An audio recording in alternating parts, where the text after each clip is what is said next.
आप अंत में वापस आ गए हैं। मैं कब से तुम्हारा इंतजार कर रहा हूँ। दीवू ने दिल खोलकर यक्षविन की तरफ देखा और गंभीर भाव से कहा। उसके पास कोई भावना नहीं थी, क्योंकि पिछली बार यक्षविन ने उसे खड़ा किया था। उसके लिए यह महत्वपूर्ण नहीं था। अतिरिक्त कुछ महीने भी उनके लिए बहुत महत्वपूर्ण थे। आप कुछ महीने पहले की तुलना में बहुत मजबूत हैं। यक्षविन ने दीवू से दिल खोलकर कहा। कुछ महीने पहले की तुलना में दीवू दिलदार में जबरदस्त बदलाव आया है।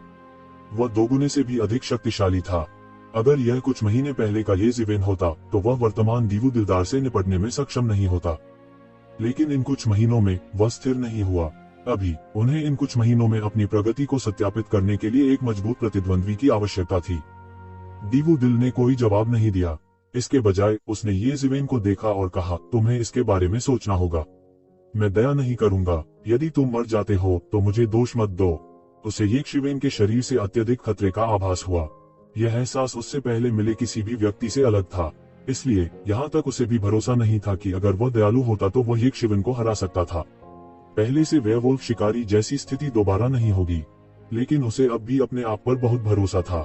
वह अब पहले जैसा नहीं रहा। सबकी निगाहें इन दोनों पर टिकी थीं। इन दोनों के बीच की लड़ाई कुछ महीने पहले से ही चर्चित थी।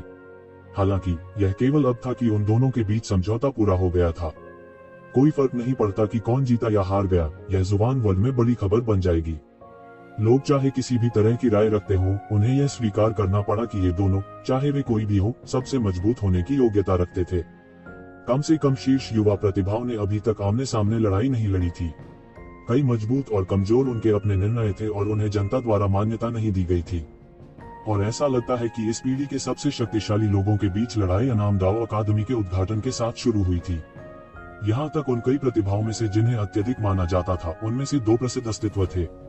एक दिवु परिवार का वंशज था, एक ऐसा अस्तित्व जिसने कभी एक ईश्वर को उत्पन्न किया था। यह लगभग एक अमर विरासत के बराबर था। और दिवु हृदय सबसे उत्कृष्ट शिष्य थे। उनकी शूटिंग सन स्वॉर्ड्समैनशिप लगभग अजेय थी। कोई उसके करीब नहीं जा सका। दूसरे वाले के रूप में जब वह पहली बार प्रकट हुआ तो उसने दुनिया के कई सबसे शक्तिशाली राक्षसों को चुनौती दी थी। फिर भी वह अब तक जीवित रहने में सक्षम था। केवल यही एक बहुत बड़ा चमत्कार था। यह निश्चित रूप से ड्रैगन और बाघों के बीच की लड़ाई थी। यह कुछ महीने पहले की तुलना में और भी आकर्षक था। इन कुछ महीनों में वे सब बड़े हो गए थे। भले ही ये कुछ महीने उनके लिए बहुत कम थे, लेकिन इन लोगों के लिए ये कुछ महीने काफी कुछ बदलने के लिए काफी थे। बहुत आत्मविश्वासी मत बनो। यह कहना अभी भी मुश्किल है कि कौन जीतेगा और कौन हारेगा। यक्षविन भी गंभीर हो गई थी। अब पहले जैसी शिथिलता नहीं रही। तो चलिए शुरू करते हैं। यक्षविन के सामने से दीवु दिलदार की ठंडी और जानलेवा आवाज आई। उसकी आंखें रात की तरह काली थीं और उसकी जानलेवा आभा आसमान में उड़ गई। हालांकि वह यक्षविन की तरह नहीं था, जिसे लोगों को मारने के लिए सुन्न कहा जा सकता था और जो जानता था कि उसने कितने विशेषज्ञों का वध किया था। उसके पास लड़ाइयों की कमी नहीं थी। यह सिर्फ इतना था कि यक्षविन का अनुभव बहुत अजीब था, जिसने उसे स्वर्ग के खिलाफ, पृथ्वी के खिलाफ, लोगों के खिलाफ लड़ने के लिए मजबूर किया। जैसा कि दीवु दिल ने कहा, उसकी आभा एक आश्चर्यजनक आभा का मार्गदर्शन करती दिख रही थी। मानो वह ब्रह्मांड का केंद्र बन गया हो। यह शक्ति बहुत जोरदार थी और अनगिनत आध्यात्मिक ऊर्जाएं स्वतः ही अवशोषित हो गईं। यहाँ तक एक आकस्मिक आंदोलन भी आध्यात्मिक ऊर्जा की बढ़ती धारा को बल जाने का कारण होगा। वह नहीं जानता था कि यह किस तरह की मानसिक साधना पद्धति थी, लेकिन यह हमेशा चौंकाने वाली रही थी। दीवु परिवार की नींव के अनगिनत वर्षों के साथ उनके लिए किसी भी तरह की चौंकाने वाली खेती पद्धति का होना कोई अजीब बात नहीं थी। इतना शक्तिशाली, केवल उसकी आभा ही पहले से ही इतनी चौंकाने वाली है। कोई मदद नहीं कर सका, लेकिन चिल्लाया, मुझे डर है कि एक साधारण गहरा मृत्यु क्षेत्र विशेषज्ञ भी इस तरह के चौंकाने वाले आभा को जारी करने में सक्षम नहीं होगा। यह दीवु दिलदार कुछ महीने पहले ही गहरे मौत के दायरे से गुजरा था और अब वह पहले ही इस कदर बढ़ गया। क्या वह वास्तव में महान विस्फोट के चरण में प्रवेश कर चुका है? ऐसा ही होना चाहिए। इन लोगों का विस्फोट देर से हुआ, लेकिन यह और भी भयंकर रूप से आया। थोड़े समय में वे सबसे अधिक संभावना एक उच्च क्षेत्र में तोड़ देंगे। ये लोग लीजेंड दायरे के बीज होंगे। मुझे नहीं पता कि यक्षविन इससे कैसे निपटेगा, लेकिन वह कोई साधारण व्यक्ति नहीं है। उसके पास कई चालें हैं और वह निश्चित रूप से ऐसी लड़ाई नहीं लड़ेगा जिसमें वह आश्वस्त नहीं है। क्योंकि वह वापस आ गया है, वह तैयार होकर आना चाहिए। सभी ने चर्चा की, लेकिन यक्षविन का आत्मविश्वास डगमगाया नहीं। उसने दिल दिमाग से दीवु को गौर से देखा। जब उस विस्मयकारी आभा ने उस पर दबाव डाला तो उसने उसे पलटवार करते हुए देखा भी नहीं। उसने केवल एक कदम आगे बढ़ाया और इस आश्चर्यजनक आभा को पूरी तरह नष्ट कर दिया। एक पल में यह पूरी तरह से नष्ट हो गया, एक ठंडी हवा की तरह, जैसे कि यह बिल्कुल भी मौजूद नहीं था। अपनी चाल चलो, मुझे देखने दो कि इन कुछ महीनों में तुमने कितनी प्रगति की है, ये जिवेन ने उदासीनता से कहा। अपने आप से इतना भरा मत बनो। दीवू दिलवाले ने थोड़ा सा शर्माया, थोड़ा नाराज। यह व्यक्ति अपने को कौन समझता था? देखें कि उसने कितनी प्रगति की है। क्या उसने वास्तव में सोचा था कि वह किसी प्रकार का वरिष्ठ था? हुश, और इसी क्षण उन्होंने अपनी चाल चल दी। उसके हाथ स्पष्ट रूप से खाली थे, लेकिन उसने बस उन्हें फैलाया और तीर चलाने की मानक मुद्रा बना ली। अनगिनत आध्यात्मिक ऊर्जा पागलपन से उसके हाथों की ओर इकट्ठी हुई और प्रकाश के एक अतुलनीय विशाल तीर में घनीभूत हो गई। अनगिनत आध्यात्मिक ऊर्जा उसके भीतर घूमने लगी और एक के बाद एक ताबीज में बदल गई। तभी वे अचानक एक जोरदार धमाके के साथ निकल पड़े। गड़गड़ाहट। प्रकाश के इस अतुलनीय विशाल तीर ने पहले ही एक पल में सब कुछ नष्ट कर दिया था और सीधे एक शिविन की ओर बह गया। हालांकि अंतरिक्ष को मैट्रिक्स द्वारा प्रबलित किया गया था, जहां भी प्रकाश का यह तीर गुजरता था, अंतरिक्ष अभी भी हिंसक रूप से उतार चढ़ाव करता था, जैसे कागज का एक टुकड़ा हवा द्वारा उड़ाया जाता है। यह अतुलनीय रूप से हिंसक था। इस समय ये शिवेन भी चले गए। उसका बड़ा हाथ शून्य की ओर बढ़ा और एक सुनहरी लंबी तलवार अचानक घनीभूत हो गई। इसके बाद तेज धमाके के साथ बाहर निकल गया। यह लाखों सुनहरी तलवार रोशनी में बदल गया और सीधे नीचे गिर गया। प्रकाश की ये किरणें प्रकाश की साधारण किरणें नहीं थीं, बल्कि तलवार के ताव के तावीज थे। इस समय वे सभी तलवार की बीम में तब्दील हो गए, जिससे ये लाखों तलवार की किरणें चौंकाने वाली शक्ति के साथ फट गईं, जिससे सीधे हवा का एक बड़ा क्षेत्र ढह गया। टकराना। दोनों पक्ष सीधे टकराए, जिससे पृथ्वी बिखरने की शक्ति पैदा हुई। ऐसे में दोनों पक्षों की बिल्कुल अलग मार्शल आर्ट में जमकर टक्कर हुई। ये जिवेन की तलवार की तकनीक बेहद जटिल थी। अनगिनत कानून तावीज एक साथ सघन रूप से भरे हुए लोगों को डराने के लिए पर्याप्त थे, बस इसे देखकर आश्चर्यजनक शक्ति के साथ आरोपित। उधर दीवू हॉटब्रेकर का सिंपल तीर जरा सा भी कमजोर नहीं था। हवा की अनगिनत लहरें बाहर निकली, सीधे मार्शल आर्ट के क्षेत्र से बाहर निकली, मैट्रिक्स में घुस गईं, और यहाँ तक दर्शक भी दोनों पक्षों के बीच लड़ाई के उतार चढ़ाव को महसूस कर सकते थे। कई लोगों की आंखें डरावनी रोशनी से चमक उठी। ऐसा इसलिए था क्योंकि उन्हें मैट्रिक्स में सील कर दिया गया था, अन्यथा जो परिणाम फैल गए थे वे सैकड़ों मील पीछे हटने के लिए पर्याप्त होंगे। पास आने की हिम्मत नहीं कर रहे थे। क्या तुम्हारे पास बस इतना ही है? ये शिवेन, अगर तुम्हारे पास बस इतना ही है तो तुम निश्चित रूप से मेरे हाथों से हार जाओगी। दीवू हॉटब्रेकर की ठंडी आवाज निकली। बहुत धीमा, बहुत धीमा। उद्धरण चिन्ह। जैसे ही हर कोई अतुलनीय रूप से चौंक गया, एक और तेज तीर सीधे फट गया। इसने आकाश को पूरी तरह से चकनाचूर कर दिया और सीधे ये शिवेन के चेहरे की ओर चला गया। हर कोई अचानक डर से पीला पड़ गया। उन्हें नहीं पता था कि दीवू हॉटब्रेकर ने वास्तव में कब एक और तीर चलाया था। अभी अभी दोनों पक्षों के बीच हुई इस टक्कर को लंबा समय लग रहा था, लेकिन वास्तव में यह केवल एक क्षण था। इतने कम समय में उन्होंने वास्तव में एक के बाद एक दो तीर चलाए थे। शूटिंग की इस तरह की गति वास्तव में बहुत चौंकाने वाली थी। एक तीरंदाज के लिए जिस गति से उन्होंने गोली चलाई वह सीधे निर्धारित करती थी कि वे खतरे का सामना करेंगे या नहीं। आखिरकार यह युद्ध का मैदान नहीं बल्कि एक अखाड़ा था। दोनों पक्षों के बीच की दूरी बहुत कम थी। उनके जैसे योद्धाओं के लिए अपने प्रतिद्वंद्वी पर झपट्टा मारने से पहले अंतरिक्ष को फाड़ने में केवल एक सांस का समय लगेगा। इसलिए हालांकि एक कहावत थी कि 1 इंच लंबा 1 इंच अधिक मजबूत था, तीरंदाजों के लिए जो निकट मुकाबला नहीं कर रहे थे यह लगभग एक दुर्गम प्राकृतिक दोष था। उनके तीर कितने ही शक्तिशाली क्यों न हो, जब तक उन्हें गोली चलाने का अवसर न मिले, चाहे वे कितने भी शक्तिशाली क्यों न हो, व्यर्थ होगा। इसलिए तीरंदाजों के लिए सामान्य योद्धाओं से भी ज्यादा शूटिंग की गति और भी महत्वपूर्ण थी। लंबी रेंज के कारण यहाँ तक शीर्ष तीरंदाज भी एक तीर से हजारों मील की दूरी तय कर सकते थे, इसलिए उनके लिए गति तकनीक बहुत महत्वपूर्ण नहीं थी। असली निर्णायक कारक उनकी शूटिंग की गति थी। उनकी शूटिंग की गति जितनी तेज होगी, उनकी ताकत उतनी ही मजबूत होगी। जब तक उनकी शूटिंग की गति काफी तेज थी, कोई भी उनके करीब नहीं आ सकता था। इससे कोई फर्क नहीं पड़ता कि वे अभी भी खड़े थे, इसलिए एक निश्चित सीमा तक चलने की तकनीक मूल रूप से उनके लिए बेकार थी। Rapid arrow, it's rapid arrow. किसी ने कहा, तीरंदाजों के लिए तेजी से तीर केवल एक बुनियादी कौशल प्रतीत होता था, लेकिन तेजी से तीर चलाने की गति में उनकी असली ताकत का परीक्षण किया गया था। और तीरंदाजों का सबसे शक्तिशाली कौशल तेजी से तीर चलाना भी था, जो उनका सबसे खतरनाक कौशल था। धीमी, मुझे ऐसा नहीं लगता, ये जिवेन ने मंद स्वर में कहा। ऐसा लग रहा था जैसे उसे उस तीर की परवाह नहीं थी जो सीधे उसके चेहरे की ओर उड़ रहा था। तीर उसके सामने आ चुका था। तेज सूक्ष्म हवा ने सीधे उसके बालों को उड़ा दिया और उसे अस्त व्यस्त तरीके से उड़ा दिया। एक पल में तीर पहले से ही एक शिवेन के सामने था, लेकिन वह अभी भी शांत दिख रहा था, जैसे कि उसे बिल्कुल भी परवाह नहीं थी। बहुत से लोग चिल्लाए, क्या ऐसा हो सकता है कि लड़ाई अभी शुरू ही हुई थी और यह पहले ही खत्म हो चुकी थी। हालांकि यह बहुत अविश्वसनीय लग रहा था, यह बहुत सामान्य भी था। अपने स्तर पर शक्तिशाली सत्ताधारियों की कई बार जीत हार एक पल में तय हो जाती थी। एक क्षणिक गलती समान शक्ति वाले दो लोगों के बीच विजेता का निर्धारण कर सकती है। येज़ेवेन का जिक्र ही नहीं, जो इतना लापरवाह था और चकमा भी नहीं देता था। क्या यह येज़ेवेन पागल है या उसने कोई प्रतिक्रिया नहीं की? इस तीर की जरा भी प्रतिक्रिया नहीं हुई। मुझे लगता है कि वह मूर्खता से डरा हुआ है।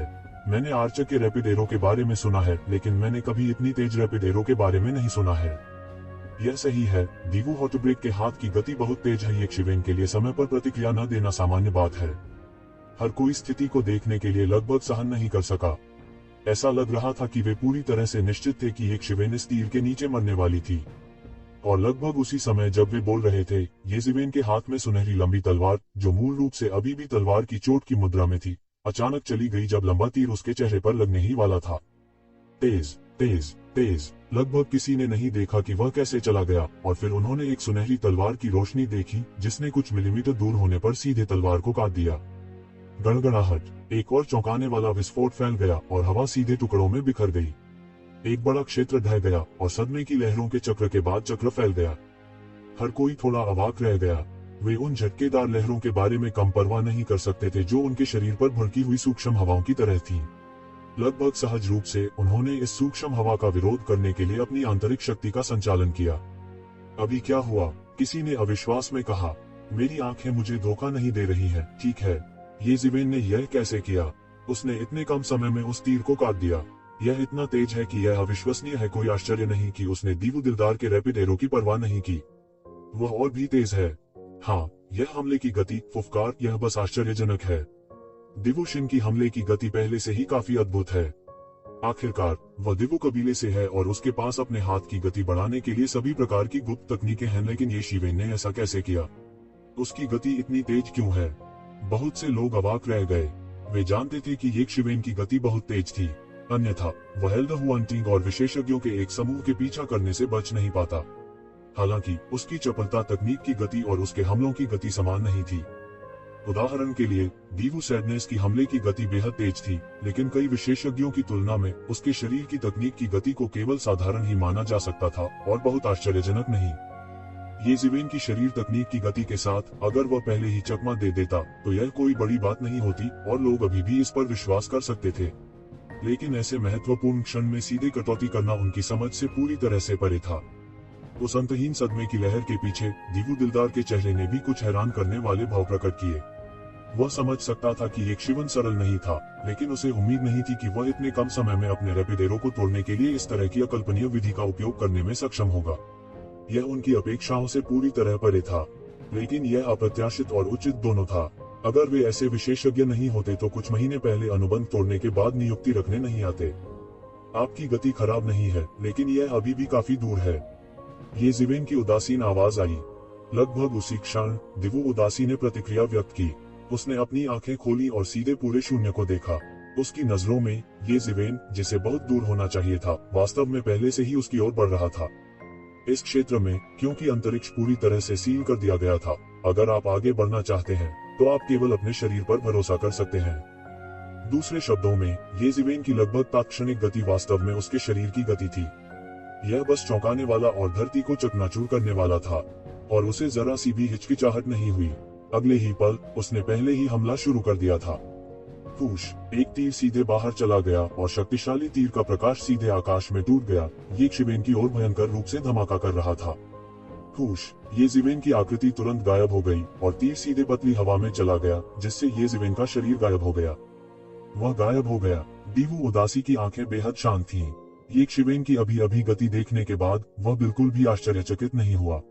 इस तरह की बॉडी तकनीक वाले किसी व्यक्ति के लिए तेज होना सामान्य था, लेकिन उसके हाथ नहीं रुके और सीधे 1 दर्जन और तीर चला दिए। फूश फूश फूश, उनके लंबे तीर सीधे आकाश में चले गए, सभी दिशाओं में उड़ गए। वह क्या कर रहा है? क्या ऐसा हो सकता है कि वह पूरी तरह से घबरा गया हो? कुछ लोगों को लगा कि यह थोड़ा अजीब था। उन्हें नहीं पता था कि दीवू उदासी क्या कर रही थी, क्योंकि उस पल में येज़ेवेन पहले ही गायब हो चुकी थी। उन्होंने भी जल्दी से अपनी दिव्य इंद्रियों का उपयोग करके येशिवेन की आकृति को पकड़ने की कोशिश की, लेकिन यह बेकार था। यहाँ तक गहन मृत्यु के दायरे में कुछ पुराने राक्षस भी केवल सुनहरी रोशनी के एक छोटे से हिस्से पर ताला लगा सकते थे और फिर वह तुरंत गायब हो गया। वे चाहकर भी कुछ नहीं कर सके। हर कोई थोड़ा गूंगा था। अगर यह सिर्फ जगह फाड़ रहा होता तो सभी की गति में अंतर कुछ हद तक कम हो जाता। आखिरकार सीधे अंतरिक्ष से गुजरने के लिए लंबी जगह की यात्रा करने की आवश्यकता नहीं थी और किसी की गति को उच्चतम स्तर तक बढ़ा सकते थे।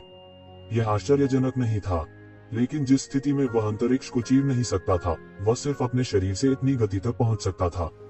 ये वाकई बहुत डरावना था। क्या यह कुछ ऐसा था जो केवल उसके शरीर के साथ किया जा सकता था? इसने शरीर की गति के बारे में सभी की समझ को पूरी तरह से उलट कर रख दिया था। लेकिन इससे भी ज्यादा अजीब बात यह थी कि उन्हें नहीं पता था कि दीवू सैडनेस क्या कर रही है। हर कोई देख सकता था कि पिछला तीर येज़िवेन की ओर लक्षित था, तो वह बेतरतीब ढंग से तीर क्यों चला रहा था? क्या ऐसा हो सकता है कि वह घबरा रहा हो? ज्यादातर लोगों की नजर में शायद ऐसा ही था। नहीं, यह मार्गदर्शन करने का एक बहुत ही चतुर तरीका है। अचानक एक देर से गहरा जीवन मंच बूढ़ा राक्षस, जो लंबे समय से देख रहा था, ने आखिरकार अपना मुंह खोल दिया। न केवल इन युवाओं की खेती उच्च स्तर पर पहुंच गई है, वे युद्ध के अनुभव में भी बेहद समृद्ध है। भविष्य में दुनिया वास्तव में इन युवाओं की होगी। इसके अलावा यह केवल इस क्षेत्र के भीतर है जहां से मुक्त की जा सकने वाली शक्ति प्रतिबंधित है। यदि यह बाहर होता तो दोनों पक्षों के बीच की लड़ाई संभवतः पहाड़ों को हिलाने और समुद्रों को भरने में सक्षम होती। यह और भी भयानक होगा। वरिष्ठ, कृपया हमारा मार्गदर्शन करें, कोई चिल्लाया। क्या आपने अभी तक ध्यान नहीं दिया है? उसके बेतरतीब तीर अव्यवस्थित लग सकते हैं, लेकिन वे सभी उसकी अपनी कमजोरियों के उद्देश्य से हैं। गहरा जीवन क्षेत्र में पुराने राक्षस ने कहा, हर कोई जानता है कि तीरंदाज बहुत तेज नहीं होते हैं, अकेले बहुत चतुर होते हैं। भले ही वह दिवु कबीले का वंशज है, वह कोई अपवाद नहीं है। जहां तक मैं जानता हूं, दिवु कबीले की गति तकनीक खराब नहीं है, लेकिन वे नहीं है शिखर पर। उनकी आंदोलन तकनीकों के कारण उनमें दूसरों की तुलना में अधिक खामियां होंगी। साधारण व्यक्ति में यदि एक दोष है तो 3 या 4 हो सकते हैं। उनके सभी तीर उन्हीं की खामियों पर निशाना साधते हैं। ये उसकी खामियां हैं, और साथ ही ये ऐसी जगहें भी हैं जहां येक्षवेन के अपने जादुई हथियार से हमला करने की सबसे अधिक संभावना है। तो क्या आपको अभी भी लगता है कि वह बेतरतीब ढंग से शूटिंग कर रहा है? गहन जीवन क्षेत्र में बूढ़े राक्षस के शब्दों में कुछ तिरस्कार था। ये लोग बिल्कुल नहीं समझे, लेकिन उसके दिल में वह असाधारण रूप से हैरान भी था। उसने पहले ही एक पल में ऐसा निर्णय कर लिया था। यह लगभग एक सहज प्रतिक्रिया थी। दीवू की यह उदासी निश्चित रूप से एक फूल नहीं थी जो किसी ग्रीन हाउस में उगा हो। उसने कई लड़ाइयों का अनुभव किया होगा। बंद दरवाजों के पीछे क्षेत्र में खेती की जा सकती थी, लेकिन युद्ध के अनुभव की मदद नहीं की जा सकती थी। लेकिन येक्षवेन और भी आश्चर्यजनक थी। अगर दिवु उदासी सहज रूप से अपनी कमजोरियों का बचाव करना जानती थी, तो यह कुछ भी नहीं था। 1000 या 10,000 लड़ाइयों का अनुभव करने के बाद वह स्वाभाविक रूप से जानता था कि उसकी कमजोरियां कहाँ हैं और वह उनकी रक्षा करेगा। लेकिन येज़िवेन ने केवल एक बार ही मुक्कों का आदान प्रदान किया था और उसने अपनी कमजोरियों को ठीक से समझ लिया था। यह तो और भी भयावह था। इस तरह की आंख को इल्यूजन ब्रेकर कहा जाता था। एक पल में यह सभी झूठों को देख सकता था और कमजोरियों को सीधे पकड़ सकता था। अगर फिफथ सैडनेस के सहज कार्यों को कहा जा सकता है कि अंतर्ज्ञान के लिए 1000 या 10,000 लड़ाइयों की आवश्यकता होती है, तो कौन जानता है कि कितनी लड़ाइयां और कितने जीवन और मृत्यु की लड़ाई येज़िवेन का आश्चर्यजनक निर्णय केवल ऐसे स्तर पर ही प्राप्त किया जा सकता है। भले ही उसकी साधना उन दोनों से अधिक थी, उनकी युद्ध की जागरूकता उससे अधिक थी, तो येज़िवेन की युद्ध की जागरूकता उससे कहीं अधिक गहरी थी। इसीलिए उन्हें लगा कि युवा पीढ़ी समय के साथ पुरानी पीढ़ी से आगे निकल जाएगी। अन्यथा मार्शल कलाकारों की दुनिया ऐसी दुनिया नहीं थी जो बुजुर्गों का सम्मान करती हो और युवाओं को पोषित करती हो। यह एक ऐसी दुनिया थी जहां केवल बड़ी मुट्ठी वाले ही सही थे, और बड़ी मुट्ठी वाले अक्सर उनके जैसे पुराने राक्षस थे जिन्होंने अनगिनत वर्षों तक खेती की थी। इन दो लोगों ने उसे सच में चौंका दिया था। देखो, उम्मीद के मुताबिक येक्षवेन को बाहर कर दिया गया है। अचानक जैसे ही भीड़ येज़िवेन की आकृति की तलाश कर रही थी, वैसे ही जैसे बूढ़े राक्षस ने उम्मीद की थी, येज़िवेन को मजबूरन बाहर कर दिया गया।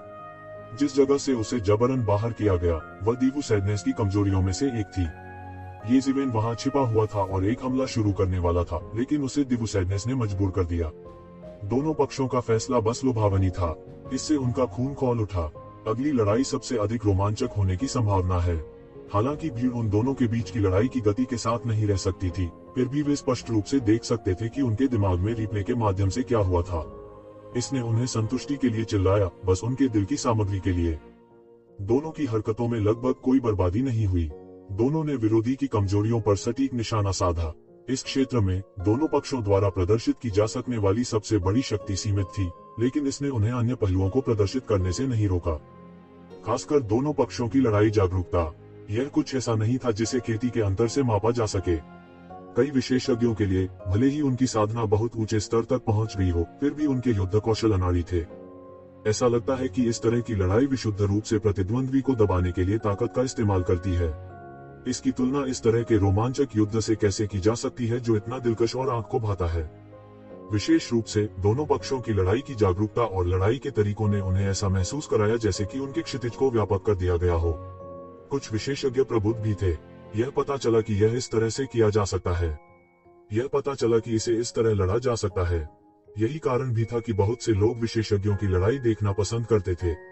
ऐसा इसलिए था क्योंकि वे अक्सर कुछ ऐसी सीमाएं खोज सकते थे जो उन्होंने स्वयं नहीं खोजी थी। उन दोनों के बीच की लड़ाई भीड़ के लिए एक पूर्ण रहस्य थी। अब यह कहना पहले से ही असंभव था कि अंत में कौन जीतेगा। और इस समय येज़ेबेल को अखाड़े से बाहर कर दिया गया था, लेकिन वह बिल्कुल भी नहीं घबराया।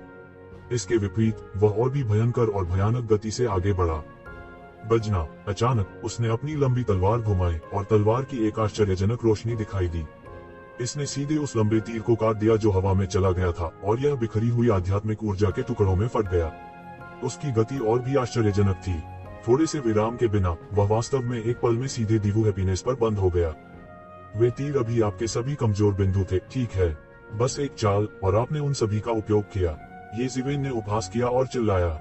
उन तीरों ने अभी अभी येज़ेबेल को उन सभी संभावित स्थानों को बंद करने के लिए मजबूर किया था जिन पर वो हमला कर सकता था, लेकिन साथ ही इसने उसकी सभी कमजोरियों को उजागर कर दिया था। अखाड़े के बाहर मौजूद भीड़ आश्चर्य से चिल्ला उठी। वे येज़ेबेल की युद्ध जागरूकता से हैरान थे। उनके लिए उन्होंने ये देखा कि दीवू हैप्पीनेस द्वारा येज़ेबेल को अखाड़े से बाहर कर दिया गया था, लेकिन येज़ेबेल ने वास्तव में देखा कि दीवू हैप्पीनेस की सभी कमजोरियां अभी उन तीरों के माध्यम से उजागर हो गई थीं। अब जब उसने इसके बारे में सोचा तो वास्तव में ऐसा ही था। वह वास्तव में एक नजर से इतनी सारी समस्याओं को देखने में सक्षम था। कई गंभीर मृत्यु अवस्था के विशेषज्ञ ठंडे पसीने से तरबतर हुए बिना नहीं रह सके। इस येज़ेबेल के पास भयानक अंतर्दृष्टि थी। इतनी सारी कमजोरियों और समस्याओं को एक ही नजर से देख लेते थे।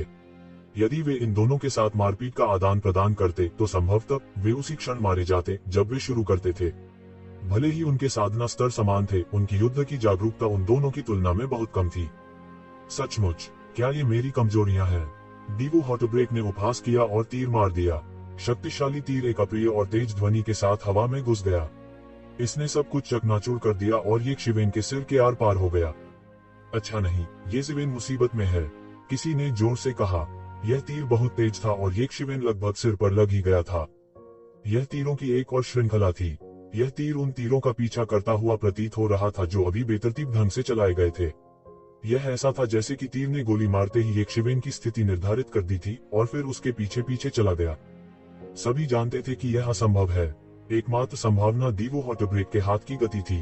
दीवू हॉटब्रेक की बेहद तेज हाथ की गति इस समय पूरी तरह से प्रदर्शित हुई। टकराना, एक जोरदार विस्फोट के साथ येज़ेबेल का पूरा सिर एक जोरदार धमाके के साथ फट गया। उसका पूरा शरीर एक जोरदार धमाके के साथ फटा, आध्यात्मिक क्यूई में बदल गया जिसने आकाश को भर दिया। सितारे रात के आकाश में सबसे खूबसूरत सितारों की तरह थे। अच्छा नहीं है, दीवू का दिल टूट गया। यह तीर वास्तव में चूक गया था। अभी करीब दर्जन भर तीर येज़ेबेल को खुद को दिखाने के लिए सिर्फ एक बहाना था, लेकिन वह तीर अभी अभी असली जानलेवा चाल थी। यह तेज, अत्यावश्यक और आश्चर्यजनक रूप से शक्तिशाली था। उसका मानना कि अगर यह वास्तव में टकराता है, भले ही येज़ेबेल एक राक्षस था, फिर भी वह गंभीर रूप से घायल हो जाएगा और जमीन पर गिर जाएगा। लगभग तुरंत ही वह सहज रूप से पीछे हटने लगा। हजारों लड़ाइयों के बाद वह पहले से ही जानता था कि आगे क्या होने वाला है। निश्चित रूप से लगभग उसी क्षण जब वह पीछे हट गया, एक सुनहरी तलवार चमक उठी और सीधे उसके सिर में धंस गई। येज़ेबेल, जो इस समय बचाव और चकमा दे रहे थे, ने आखिरकार इस समय एक वास्तविक हमला किया। मर्मज्ञ शक्ति अतुलनीय रूप से मजबूत थी और उसने अनगिनत तलवार तावीजों को संघनित किया। इसकी शक्ति चौंकाने वाली थी। इस अवधि में येज़ेबेल लगातार तलवार के तरीके को समझ रही थी और तलवार के हमशक्ल को संघनित कर रही थी। तो जब उन्होंने शांत की समझ देखी तो वो हैरान करने वाले लेवल पर पहुंच गए थे। इस समय यह पूरी तरह से प्रदर्शित किया गया था। तलवार के तावीज लगातार अंतरिक्ष में घूमते रहे, जो कुछ भी देखा जा सकता था उसे फाड़ दिया। बाहर सभी को विश्वास नहीं हो रहा था। उन सभी ने अपनी सांस रोक रखी थी और पलक नहीं झपकाए, इस डर से कि अगर वे पलक झपकाएंगे तो वे एक चौंकाने वाले हमले से चूक जाएंगे। लगभग बहुत ही कम समय में सभी ने महसूस किया कि येज़िवेन और दिवु हॉटब्रेक के बीच आक्रामक और रक्षात्मक स्थिति बहुत आसान थी। दोनों पक्ष इतने स्वाभाविक रूप से बदल गए मानो वे निर्बाध रूप से सहयोग कर रहे हों। इस पूरे समय में दिवु का दिल टूट रहा था और लगातार येज़िवेन के पास आ रहा था ताकि उसके लिए मुसीबत खड़ी कर सके। लेकिन अब इसका उल्टा हो रहा था। येज़िवेन के अचानक हमले ने दिवु का दिल तोड़ दिया, और इस समय जैसा कि हर कोई अभी भी अनुमान लगा रहा था कि दिवु हॉटब्रेक येज़िवेन के अचानक हमले से कैसे निपटेगा। दिवु हॉटब्रेक ने आखिरकार प्रतिक्रिया दी। मेरे स्टार वेब को देखो, स्वर्ग के जाल में लंबी भुजाएं हैं लेकिन कुछ भी नहीं बचता। तुम चाहे जो भी करो, मेरे लिए इसे हराओ। दिवु हॉटब्रेक दहाड़ा। जैसे ही उसने जल्दी से अपने धनुष को वापस खींच लिया और एक तीर चलाया, उसके हाथ अचानक छवियों के पीछे छूट गए। हुश हुश हुश, अल्पविराम अल्पविराम। उस पल में 100-1000 तीर सीधे बाहर निकल गए। आकाश में ये तीर रोशनी एक बड़े जाल में उलझी हुई थी जो सभी दिशाओं में उड़ रही थी। फिर यह अचानक सिकुड़ गया, मानो जाल ने किसी शिकार को पकड़ लिया हो। यह हाथ की गति, यह बस है, धिक्कार है, मैंने गलत देखा होगा। किसी ने अविश्वास में अपनी आंखें मली। उस पल में 100-1000 तीरों की बत्तियां बुझ गई थी। यह हाथ गति लगभग अजेय थी। कोई आश्चर्य नहीं कि दिवु हॉटब्रेक अभी अभी इतना शांत था। उसने अपनी पूरी ताकत का उपयोग भी नहीं किया। यही उसकी असली ताकत है। येज़िवेन को फिर से बाहर कर दिया गया। ऐसी स्थिति में जब वह तेज गति से आगे नहीं बढ़ सकता था, उसकी आकृति लगभग तुरंत दिखाई दी और वह सभी के द्वारा खोजा गया। अब येज़िवेन, मेरा अगला तीर तुम्हें पूरी तरह खत्म कर देगा। आपको संघर्ष करने की आवश्यकता नहीं है, क्योंकि संघर्ष करना व्यर्थ है। यह सब स्वर्ग द्वारा व्यवस्थित किया गया है। मैं स्वर्ग द्वारा चुना गया विजेता हूँ और तुम केवल हारने वाले होगे। इससे पहले आपने कितने ही लोगों को हराया हो, मेरे सामने यह सब बेमानी है। हमारे दिवु परिवार के तीर को कोई नहीं चकमा दे सकता, कोई नहीं। उद्धरण चिन्ह। दिवु हॉटब्रेक चिल्लाया। तब कोई नहीं जानता था, लेकिन उसने पहले ही एक बड़ा धनुष वापस खींच लिया था। एक अतुलनीय रूप से बड़ा लंबा तीर संघनित, अनगिनत आत्मा ऊर्जा एक बवंडर में बह गई, उसके हाथ में संघनित हो गई और फिर आज्ञाकारी रूप से ताबीज में घनीभूत हो गई और फिर प्रकाश के एक अतुलनीय बड़े तीर में संघनित हो गई। सन शूटिंग एरो। दिवु हॉटब्रेक एक जंगली जानवर की तरह शब्द दर शब्द दहाड़ा। यह पहली बार था जब उसने ऐसा एक्सप्रेशन दिखाया था। वह पहले ही अपनी पूरी ताकत लगा चुका था। इससे पहले कोई भी विरोधी उन्हें इस मुकाम तक नहीं ला पाया था। बूम! यह पृथ्वी को चकनाचूर करने वाला लंबा तीर गड़गड़ाया और सब कुछ अलग कर दिया। इसने वर्तमान दुनिया को चकनाचूर कर दिया और एक जंगली दृश्य में बदल गया। आकाश में 10 सूर्य थे और भूमि पर एक व्यक्ति धनुष खींच रहा था और तीर चला रहा था। वह साधारण पक्षियों पर नहीं, बल्कि आकाश में सूर्य पर तीर चला रहा था। यह तीर चलाने वाले सूर्य की कलात्मक अवधारणा थी। जब अत्यधिक अभ्यास किया जाता है तो सन शूटिंग एरो एक तीर से आकाश में सूर्य को मार सकता है। इसे बेहद भयानक कहा जा सकता है। इस पिक्चर स्क्रॉल की कलात्मक अवधारणा ने येज़िवेन को लंबे तीर के पहुंचने से पहले ही घेर लिया था। लंबा तीर उस तक पहुंचने ही वाला था, लेकिन येज़िवेन हिल नहीं सकता था क्योंकि उसका पूरा शरीर उन हजारों हल्के तीरों से ढका हुआ था जिन्हें अभी अभी छोड़ा गया था। ऐसा लगता था कि इन हल्के तीरों का अपना मन था। उन्होंने येज़िवेन के भागने के सभी रास्तों को लगभग बंद कर दिया था। कोई फर्क नहीं पड़ता कि वह कहां चकमा देता है, वह इन हल्के तीरों से मारा जा सकता है। लेकिन अगर वह चकमा नहीं देता तो उसे मौके पर ही सूर्य के तीर से छेद कर दिया जाता। यह एक भयानक लंबा तीर था जो सूर्य को भी भेद सकता था। एक साधारण योद्धा की तो बात ही छोड़ दें, उसे मौके पर ही गोली मार दी जाएगी। यह खत्म हो गया है। क्या यह आखिरकार खत्म हो गया है?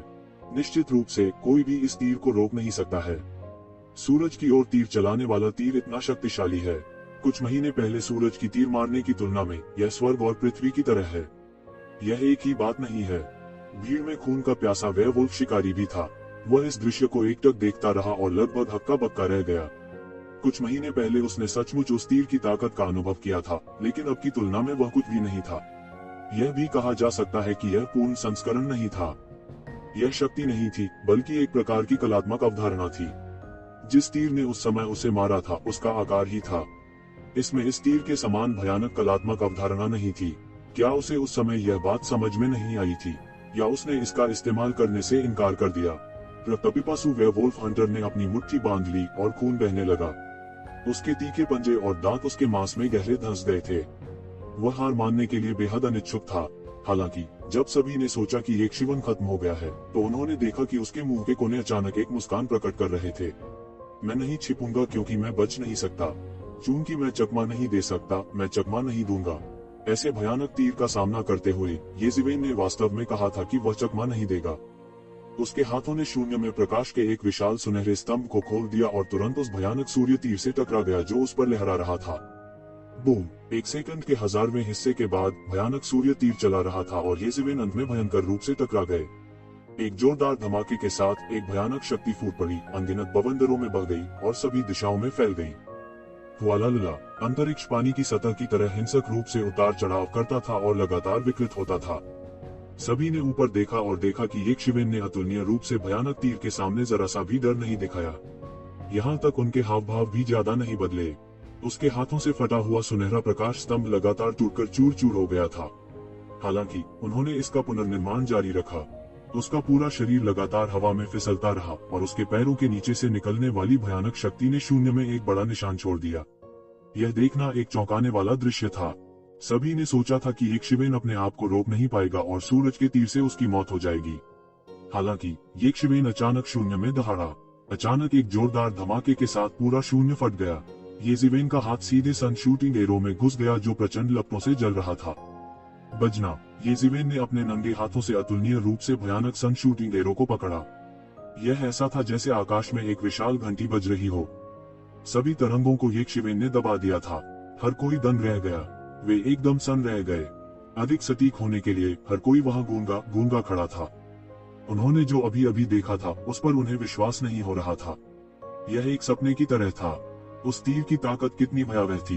भले ही वे केवल दूर से ही देख रहे थे, फिर भी वे इसकी भयावह शक्ति को महसूस करने में सक्षम थे। यहाँ तक कि एक मध्य गहन मृत्यु अवस्था विशेषज्ञ को भी उस तीर द्वारा मौके पर ही छेद दिया जाएगा। उसने वास्तव में इसे जिंदा पकड़ा था। यह कैसी लय थी। यह पूरी तरह अतार्किक था। इसने उनकी पिछली समझ को पूरी तरह से उलट दिया था। हर कोई हक्का बक्का रह गया। यह सिर्फ देखने वाले विशेषज्ञ नहीं थे। मैदान के बीच में खड़ा दीवू उदासी भी पूरी तरह से सदमे में था। वह अच्छी तरह जानता था कि उसका तीर कितना शक्तिशाली था। क्योंकि येज़ेबेल ने उसे बहुत खतरनाक एहसास दिया था, इसलिए उसने जरा भी आराम करने की हिम्मत नहीं की। वह बिना रुके बाहर चला गया। इसलिए इस बाण की शक्ति काफी अद्भुत थी। हालांकि यह इतनी आसानी से पकड़ा गया था, उसके लिए यह विश्वास करना कठिन था कि यह तीर इतनी आसानी से पकड़ा गया। उसका भौतिक शरीर पहले से ही असामान्य रूप से मजबूत था। उसने कभी किसी को नहीं देखा था जिसका भौतिक शरीर इतना मजबूत था कि वे उसके सूर्य के तीर को सिर पर ले जा सकते थे और फिर भी ठीक हो सकते थे। उनका अवलोकन बहुत उत्सुक था। येक्षिवेन की चौंकाने वाली गति से वह बता सकता था कि येक्षिवेन का शरीर भी उतना ही अत्याचारी था। क्योंकि अगर किसी का भौतिक शरीर पर्याप्त रूप से मजबूत नहीं था, तो केवल भयानक दबाव ही उसके भौतिक शरीर को स्वतः विघटित और ढहने के लिए पर्याप्त होगा, और कुछ भी नहीं। बात बस इतनी थी कि चाहे कुछ भी हो जाए, उसने कभी नहीं सोचा था कि वह इतना मजबूत होगा। तुम मुझे सिर्फ एक तीर से मारना चाहते हो। तुम मुझे बहुत नीचे देख रहे हो, येज़ेबेल ने हल्के से कहा। उसके हाथ में तीर मारता सूरज थोड़ा थोड़ा करके टूट गया। उसने उसे जिंदा कुचल दिया और उसे आध्यात्मिक ऊर्जा में बदल दिया जिसने आकाश को भर दिया। जब से उसने छोटे दानव देवता की दिव्यता को आत्मसात किया, येज़ेबेल की दिव्यता लगभग दुगनी हो गई थी और उसके सुनहरे रंग के अत्याचारी रूप की शक्ति भी अधिक शक्तिशाली हो गई थी। अगर यह पहले होता तो वह बिना किसी नुकसान के ऐसा नहीं कर पाता। यदि यह सब तुम्हारे पास है तो मुझे डर है कि तुम मेरे लिए कोई मुकाबला नहीं हो, येज़ेबेल ने हल्के से कहा। ऐसा लगता है कि मैंने आपको थोड़ा कम आंका है, दीवू उदासी ने आंखें सिकोड़कर कहा।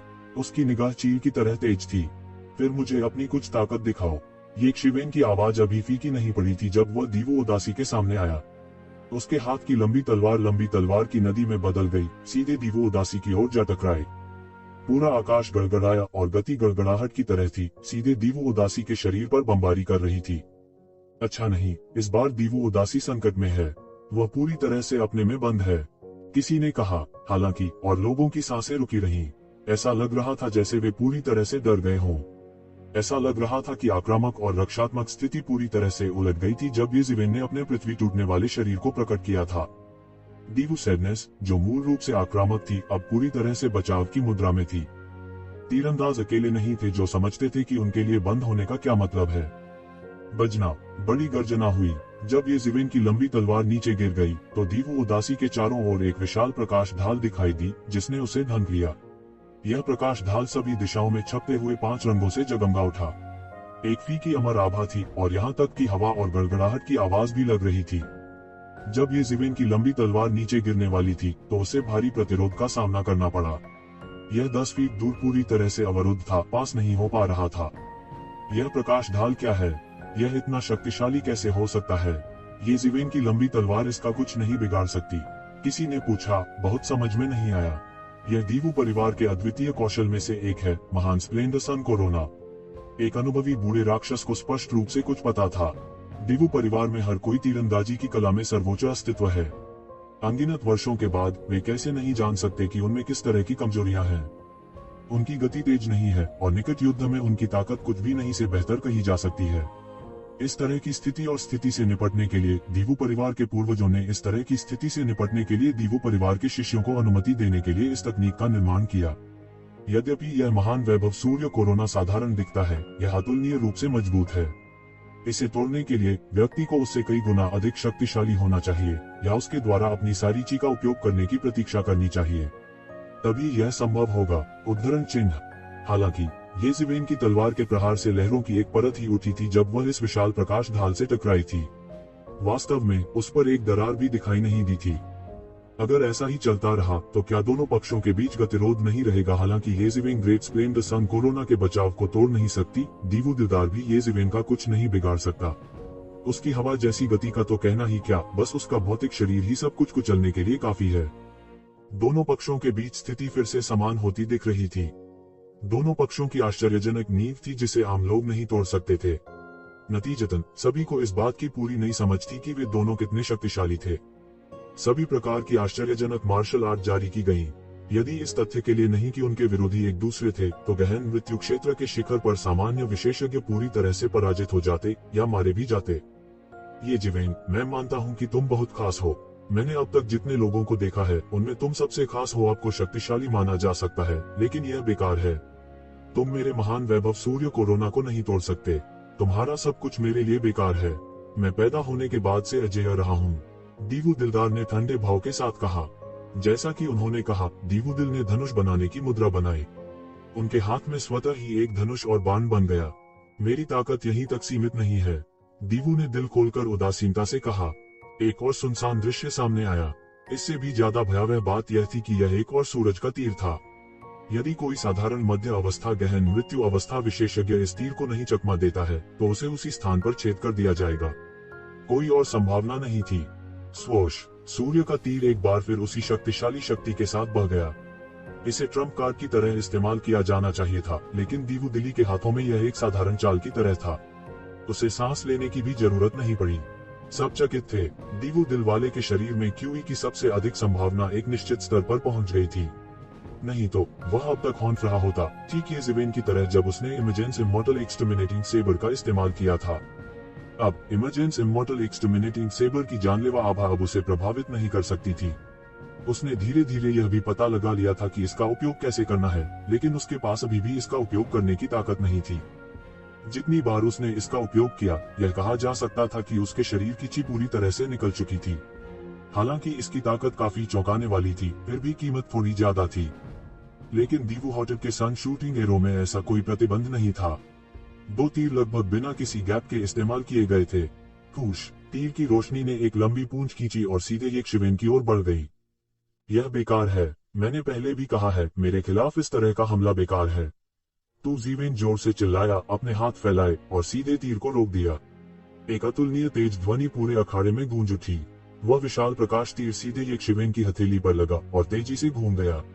ऐसा लग रहा था जैसे वो एक ज़िवेन के हाथ से छूटना चाहता था और सीधे उसके शरीर में प्रवेश करना चाहता था। लेकिन अंत में लंबे समय तक संघर्ष करने के बाद भी ये ज़िवेन के बचाव से मुक्त नहीं हो सका और उसके द्वारा पूरी तरह से अवरुद्ध कर दिया गया। सभी ने आह भरी। निश्चित रूप से इस तरह का हमला ये ज़िवेन के खिलाफ बेकार है। वे आह भर नहीं सकते थे। ये ज़िवेन ने इस तरह के हमले की परवाह भी नहीं की। यह वास्तव में थोड़ा बहुत चौंकाने वाला था। यदि एक तीर पर्याप्त नहीं है तो 10 तीरों का क्या? ज़िवेन, मैं बहुत उत्सुक हूँ कि आप इस तरह के हमले का सामना कितने तीरों से कर सकते हैं। शायद तुम मेरे सभी दुश्मनों का रिकॉर्ड तोड़ दोगे। दीवू दिल से चिल्लाया और उसके शरीर से एक और भी भयानक आभा निकली। जोश, खूश खूश। एक दर्जन से अधिक तीरों की बत्तियां विशाल आकाश को चीरती हुई निकली और ये सिवेन को मारने के लिए उसकी ओर तेजी से दौड़े। इनमें से प्रत्येक तीर में मूल सूर्य शूटिंग तीर के समान ही शक्ति थी। ये जिवेन एक तीर से आसानी से निपट लेती। हालांकि इन लगभग एक दर्जन तीरों ने उसके भागने के सभी मार्गों को बंद कर दिया था। इनमें से प्रत्येक तीर घातक था और उसे मारने के लिए ये जिवेन की ओर दौड़ा। लड़ाई के इस तरह के विस्फोटक तरीके ने आसपास के लोगों को स्तब्ध कर दिया। उसका असली सार कितना जोरदार था कि वह इस तरह से बाहर निकल सका। सभी ने महसूस किया कि एक शिवेन बड़ी मुसीबत में थी। उनकी चालें अनंत थीं। इसके अलावा वह एक अजेय स्थिति में था। कैसे ये शिवेन बड़ी मुसीबत में नहीं पड़ सकती थी? यह किसी काम का नहीं। मैं पहले ही कह चुकी हूँ कि इस तरह का कदम बेकार है। ये जिवेन जोर से चिल्लाए। उसका शरीर अचानक बाहर उछला। वह सीधे तोप के गोले की तरह उड़ गया। उनका पूरा शरीर अतुलनीय रूप से हिंसक था। उसका चकमा देने का जरा सा भी इरादा नहीं था। खूश शूटिंग सा नेरो लगभग तुरंत ही एक शिवेन के सामने आ गया। यह जीवन और मृत्यु का मामला था। ये जिवेन ने अपनी 5 उंगलियों को मुट्ठी में जकड़ लिया। सुनहरी मुट्ठी शक्ति का विस्तार हुआ और एक ब्रह्मांड में परिवर्तित हो गया। एक जोर की गड़गड़ाहट के साथ ब्रह्मांड की मुट्ठी शक्ति सीधे बह गई। टकराना। सूरज का यह तीर ये क्वान को छू भी नहीं सकता था। यह सीधे उसकी मुट्ठी से टकराया और मौके पर ही फट गया। ये शिवेन के लिए बिल्कुल भी मैच नहीं था। खूश खूश खूश। वह तीर का प्रकाश उनमें से केवल एक था। प्रत्येक तीर प्रकाश ने एक बवंडर को उड़ा दिया। वे लगभग कंधे से कंधा मिलाकर चल रहे थे। उन्होंने मार्शल आर्ट क्षेत्र के पूरे स्थान को पूरी तरह से भर दिया। फिर वे पूरी तरह से ये शिवेन की ओर कुचले गए। टकराना टकराना टकराना। एक जोरदार दहाड़ गूंजी। हर दहाड़ दर्शाती थी कि एक शिवेन की मुट्ठी से एक सूर्य तीर मार रहा था। हर कोई अतुलनीय रूप से हैरान था। पहले जब वे दोनों लड़े तब भी उन्होंने तकनीकी सामग्री पर ध्यान दिया। अंतहीन युद्ध जागरूकता ने पूरे दृश्य को रोमांचकारी और रोमांचक बना दिया। फिलहाल दोनों के बीच मुकाबला विशुद्ध रूप से ताकत का मुकाबला था। चाहे वह दिव्य सैडनेस की असीमित जेन युआन हो या ये जिवेन की भयानक अत्याचारी देह, दोनों ही पार्श्विक बल पर निर्भर थे। इसमें ज्यादा कौशल शामिल नहीं था, या यूं कहें अगर था भी तो उसे केवल एक सहारे के रूप में इस्तेमाल किया जा सकता था। यह पहले जैसा नहीं हो सकता था जहां वह दीवु उदासी को हराने के लिए केवल शुद्ध कौशल पर भरोसा कर सकता था। खूश जब ये जिवेन फिर से प्रकट हुआ तो वह पहले से ही दीवु किंगक्सन के सामने था। उसने एक मुक्का मारा और सुनहरी दिव्यता और विशाल ब्रह्मांड मुट्ठी का इरादा दिवु किंगक्सन के ग्रेट ग्लोरी सन कोरोना पर उतरा। बूम। पूरा महावैभव सौर कोरोना तकनीक हिंसक रूप से कांपने लगी। The great Splendor solar corona तकनीक, जिसमें पहले कभी कोई दरार नहीं पड़ी थी, वास्तव में दरार पड़ने लगी। इसके अलावा दरारें फैलती रहीं क्योंकि ग्रेट स्प्लेंडर सोलर कोरोना तकनीक हिंसक रूप से हिल गई। आह मेरे लिए तोड़ो, ये जिवेन ने गरज कर कहा और अपने हाथ में शक्ति बढ़ा दी। अंत में दीवु किंगक्सन भी ये जिवेन की राक्षसी ताकत का सामना नहीं कर सका। उसका पूरा शरीर उल्का की तरह उड़कर सीमा रेखा से जा टकराया। बाउंड्री में एक बड़ी दरार दिखाई देने के बाद वह शून्य से नीचे गिर गया और जमीन में एक बड़ा गड्ढा बना दिया। यह बात है, यह मेरे लिए खत्म हो गया है, ये जिवेन चिल्लाया। वह पहले से ही अपनी सीमा पर था। हालांकि दीवु किंगक्सन को अत्याचारी माना जा सकता था, दुर्भाग्य से वह ये जिवेन से मिला था। बजना जोर से गूंजने की आवाज थी। शून्य में अनगिनत आध्यात्मिक ऊर्जाएं घनीभूत होने लगी, जिससे एक सुनहरी तलवार बन गई। यह देवत्व से मिश्रित था और इसमें अनंत शक्ति थी। यह सुनहरी तलवार बड़ी और बड़ी होती गई। कुछ ही देर में वह 100 फीट लंबा हो चुका था। बूम। यह सुनहरी लंबी तलवार आसमान से सीधे नीचे गिरी, रास्ते में हवा को चीरती हुई और दीवु हॉटब्रेक पर जोर से धमाके के साथ उतरी। आह, यह खत्म होने वाला है। हालांकि यह दीवु किंगक्सन बुरा नहीं है। यह अफसोस की बात है कि वह ये जिवेन से मिला वे दोनों गहन मृत्युलोक मध्यवर्ती चरण के शिखर पर हैं। यदि वे एक दूसरे से नहीं मिले होते तो उनकी ताकत को अजेय माना जा सकता था। किसी ने आह भरते हुए कहा। उनके शब्दों ने तुरंत कई लोगों की स्वीकृति प्राप्त कर ली। वास्तव में यदि वे एक दूसरे से नहीं मिलते तो उनमें से किसी को भी दूसरों का सामना करते समय अजेय कहा जा सकता था। असफलता से बिल्कुल भी घबराने की जरूरत नहीं थी। यह ये जिवेन कहां से आया है? ऐसा कैसे हो सकता है कि एक प्रसिद्ध परिवार के शिष्य दीवु किंगक्सन भी उसके लिए कोई मुकाबला नहीं है? कुछ लोग कहते हैं कि वह मार्शल संप्रदाय से है। मुझे आश्चर्य है कि क्या यह सच है। अगर यह सच है तो यह सामान्य है। मार्शल संप्रदाय इतना शक्तिशाली संप्रदाय है, ऐसा शिष्य होना उनके लिए अजीब नहीं है। लेकिन क्या मार्शल संप्रदाय के शिष्य किन झूठ नहीं बोलते? कोई और क्यों है, कौन जानता है। लेकिन मार्शल संप्रदाय की ताकत और संसाधनों के साथ 2 लोगों को प्रशिक्षित करना कोई समस्या नहीं है। देखो, कुछ गड़बड़ है। अचानक किसी ने कहा, नहीं। उस महत्वपूर्ण क्षण में दिवु किंगक्सन के शरीर से एक अत्यंत विस्फोटक आभा निकली।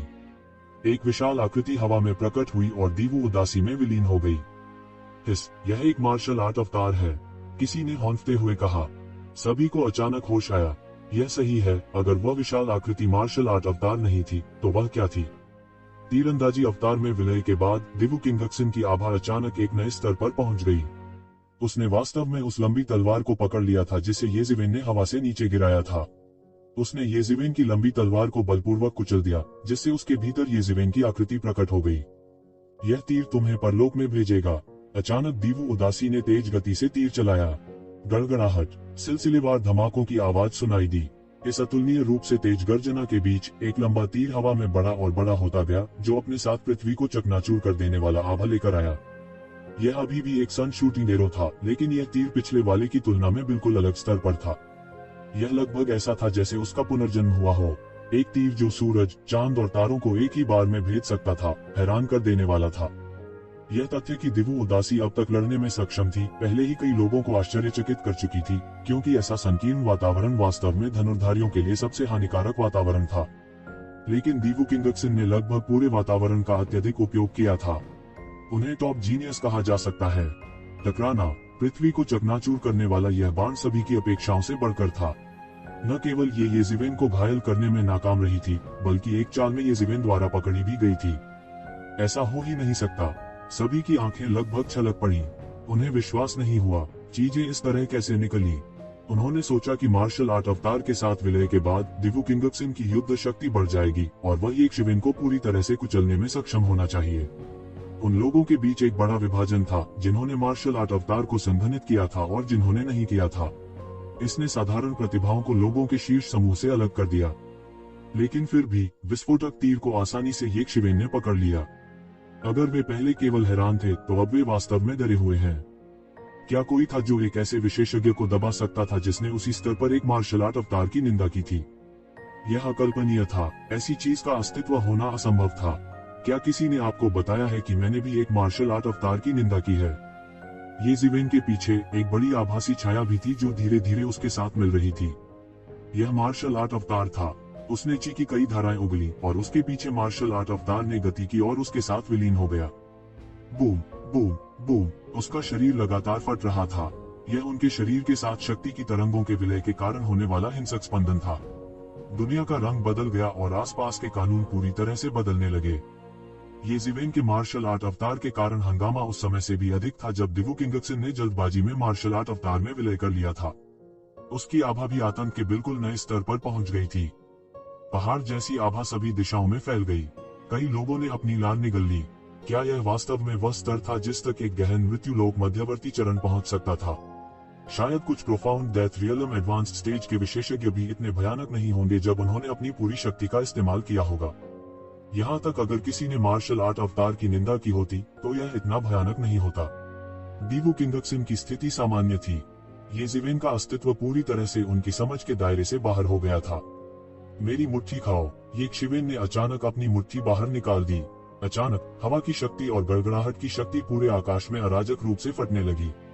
एक पल में पूरा अखाड़ा और कई दर्जन मील के दायरे में अंतरिक्ष, हवा और गड़गड़ाहट की अंतहीन शक्ति में पूरी तरह से घिर गया था।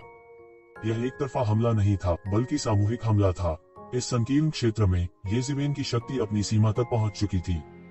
जितना अधिक उसकी हवा और गड़गड़ाहट की शक्ति का विस्तार हुआ, उसकी शक्ति उतनी ही पतली होती गई। लेकिन इतने संकरे स्थान में उसकी शक्ति सबसे प्रबल थी। यह लगभग ऐसा था जैसे उसने इसे उसकी सीमा तक खोल दिया हो। एक बार जब उसने इसे खोल दिया तो पूरा खालीपन एक शिवेन के नियंत्रण में आ गया। बूम, मुट्ठी ने सब कुछ तोड़ डाला और चकनाचूर कर दिया। थम, दिवु किंगक्सन के दिल की धड़कन रुक गई। उसे अचानक लगा कि चीजें ठीक नहीं हैं। उसने हवा और गर्जना की शक्ति के आक्रमण का विरोध किया था और अगले ही पल पृथ्वी टूटने वाली मुट्ठी पूरी तरह से धराशायी हो गई थी। उसकी आंखों में आघात छुपाया नहीं जा सका। यदि मूल रूप से उसके और येज़िवेन के बीच केवल एक छोटा सा अंतर था, तो दोनों के मार्शल आर्ट अवतार में विलय के बाद यह अंतर भी तेजी से बढ़ गया था। वह सिकुड़ने के बजाय और भी बड़ा हो गया था। टकराना, उसने मुके का पूरा खामियाजा उठाया और उसके चारों ओर का ग्रेट हुआ कोरोना पूरी तरह से बिखर गया। उसने अपने गले में एक मिठास महसूस की और मुंह से खून निकल आया। उसका शरीर तोप के गोले की तरह पीछे की ओर उड़ गया। मुट्ठी अवतार के साथ मिल जाने के बाद येजिवेन के मूके की शक्ति एक परमाणु विस्फोट के रूप में भयानक थी, लेकिन इससे इतना भयानक विस्फोट नहीं हुआ। इसके बजाय सारी शक्ति एक बिंदु में संघनित हो गई और दीवू हॉटब्रेक में विस्फोट हो गया। बस एक पल में यह ग्रेट ग्लोरी कोरोना के संरक्षण से टूट गया और उसके शरीर में विस्फोट हो गया। उन दोनों के बीच कुछ असमानता रही होगी, लेकिन उस हद तक नहीं थी। हालांकि जैसा कि उन्होंने अपने मार्शल आर्ट क्लोनों को मिला दिया, असमानता जो पहले बहुत स्पष्ट नहीं थी और केवल कई सौ राउंड की लड़ाई के बाद ही तय की जा सकती थी, तुरंत पहले की तुलना में कई गुना अधिक बढ़ गई थी। यह हर कोई हक्का बक्का रह गया। उनके मुंह खुले हुए थे और वे नहीं जानते थे कि क्या कहें। हालांकि शुरुआत से ही एक शिवन का पलड़ा भारी था, लेकिन दीवू के दिल टूटने पर वह पूरी तरह से अभिभूत नहीं हुआ था। जब दीवू हॉटब्रेक और येजिवेन दोनों ने अपने मार्शल अवतार की निंदा की, तो सभी ने सोचा कि लड़ाई बढ़ती रहेगी और विजेता का निर्धारण करना मुश्किल होगा। इन दो अद्वितीय प्रतिभाओं ने वास्तव में अपने मार्शल अवतार को संघनित किया था, जो सभी की अपेक्षाओं से कहीं अधिक था। लेकिन अंत में अपने मार्शल अवतार के साथ विलय करने के बाद लड़ाई शुरू होने से पहले ही दीवू हॉटब्रेक को येजिवेन द्वारा पूरी तरह से हरा दिया गया था। हर कोई हक्का बक्का रह गया, पूरी तरह से हक्का बक्का रह गया। गैप इतना बड़ा कैसे हो सकता है, खासकर येजिवेन का मुक्का। यह बहुत साधारण लग रहा था, लेकिन इसने ग्रेट स्प्लेंडर सोलर कोरोना तकनीक को तोड़ दिया था और फिर दीवू हॉटशेक को तोप के गोले की तरह उड़ते हुए बाउंड्री में दुर्घटनाग्रस्त कर दिया। दीवू हॉटब्रेक ने अभी अपनी पूरी ताकत का इस्तेमाल नहीं किया था, इसलिए वह अभी भी विरोध कर सकता था, लेकिन अब वह जमीन पर पड़ा था, हिलने डुलने में असमर्थ था। हालांकि वह मरा नहीं था, वह इससे दूर नहीं था। वह मुक्का बहुत भयानक था। अत्यंत उच्च साधना वाले कुछ पुराने राक्षस ही इस समय कुछ सुराग देख सकते थे। येजिवेन का मुक्का साधारण लग रहा था, लेकिन इसका मतलब यह नहीं था कि वास्तव में ऐसा था। उसने अपनी सारी शक्ति उस मुक्के में इकट्ठी कर ली थी और उसका एक अंश भी व्यर्थ नहीं गया। यह वास्तव में भयानक हिस्सा था। इसका मतलब यह था कि सत्ता पर उनका नियंत्रण बिल्कुल नए स्तर पर पहुंच गया था। वह वास्तव में इच्छा पर इतनी बड़ी मात्रा में शक्ति को नियंत्रित कर सकता था। इसके बारे में सोचना ही काफी चौंकाने वाला था। अगर वे होते तो ऐसा नहीं कर पाते। इस तरह की तकनीक का खेती की लंबाई से कोई सीधा संबंध नहीं था। यह खेती की तरह नहीं था। एक व्यक्ति जितना अधिक समय तक साधना करेगा, उसकी साधना उतनी ही अधिक गहन होगी। अवसरवादी होने का कोई तरीका नहीं था, जब तक कि वे स्वर्ग और पृथ्वी के कुछ अनमोल खजानों का उपभोग नहीं करते। तभी यह संभव होगा। यहाँ तक एक चरम प्रारंभिक गहन मृत्यु क्षेत्र विशेषज्ञ भी इस तरह के एक पंच से अलग हो जाएगा। मैंने केवल मार्शल अवतार के बारे में सुना है, लेकिन मैंने कभी नहीं देखा। मुझे इसकी ऐसी शक्ति की उम्मीद नहीं थी। यह वास्तव में एक रोमांचक लड़ाई है। दोनों पक्षों ने शुरुआत से ही ताकत और युद्ध की बुद्धिमत्ता का प्रदर्शन किया है, जो एक सामान्य व्यक्ति की तुलना में कहीं अधिक है। आज के युवा वास्तव में अधिक से अधिक शक्तिशाली हो रहे हैं। इसके अलावा उन्होंने मार्शल अवतार भी बनाए हैं। यह संभावना है कि देर से आने वाली गहन मृत्यु अवस्था के विशेषज्ञों को भी उनसे निपटने में कठिनाई होगी। यह अफसोस की बात है। जैसा कि कहा जाता है, अगर कोई यू है तो एक लियांग है। यह दिवू दिलदार पहले से ही हास्यास्पद रूप से मजबूत है। एक ही दायरे में सभी पुराने लोग उससे हार जाएंगे। यह अफसोस की बात है कि वह येजिवेन से मिला। येजिवेन वास्तव में एक राक्षस है। उसकी उम्र को देखते हुए वह दीवू दिल से 1000 साल से भी छोटा है। मेरे क्षितिज आज पूरी तरह से विस्तृत हो गए हैं। दोनों के बीच लड़ाई वास्तव में स्किल नियरिंग डाउ के स्तर तक पहुंच गई है। येजिवेन ने अपना मार्शल अवतार वापस ले लिया। उसे केवल अपने शरीर के भीतर एक ज्वाला जलती हुई महसूस हुई। यह लड़ाई भी उनके लिए काफी संतोषजनक रही।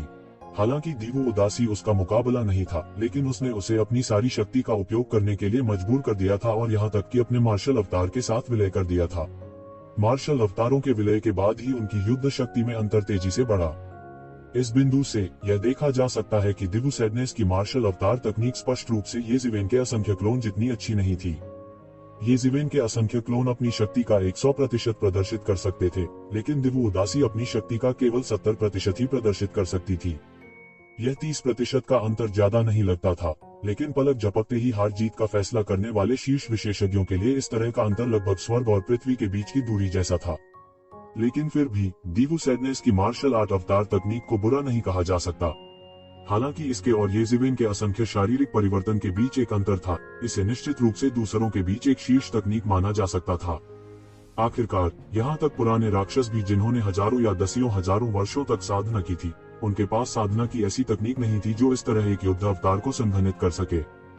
यह सिर्फ इस बात की बात थी कि वह किसके खिलाफ प्रतिस्पर्धा कर रहा था। यह युद्ध बहुत ही संतोषप्रद था। दिवु उदासी उसे अपनी पूरी ताकत दिखाने के लिए मजबूर करने में सक्षम थी, जिससे उसे पूरी तरह से मापने की अनुमति मिली कि उसकी निचली रेखा कहाँ थी। अपने स्तर पर इस तरह जी जान से लड़ना आसान नहीं था। यदि उसका प्रतिद्वंद्वी बहुत मजबूत नहीं था तो वह उसका विरोधी नहीं होगा, या बहुत कमजोर वह उसका विरोधी नहीं होगा।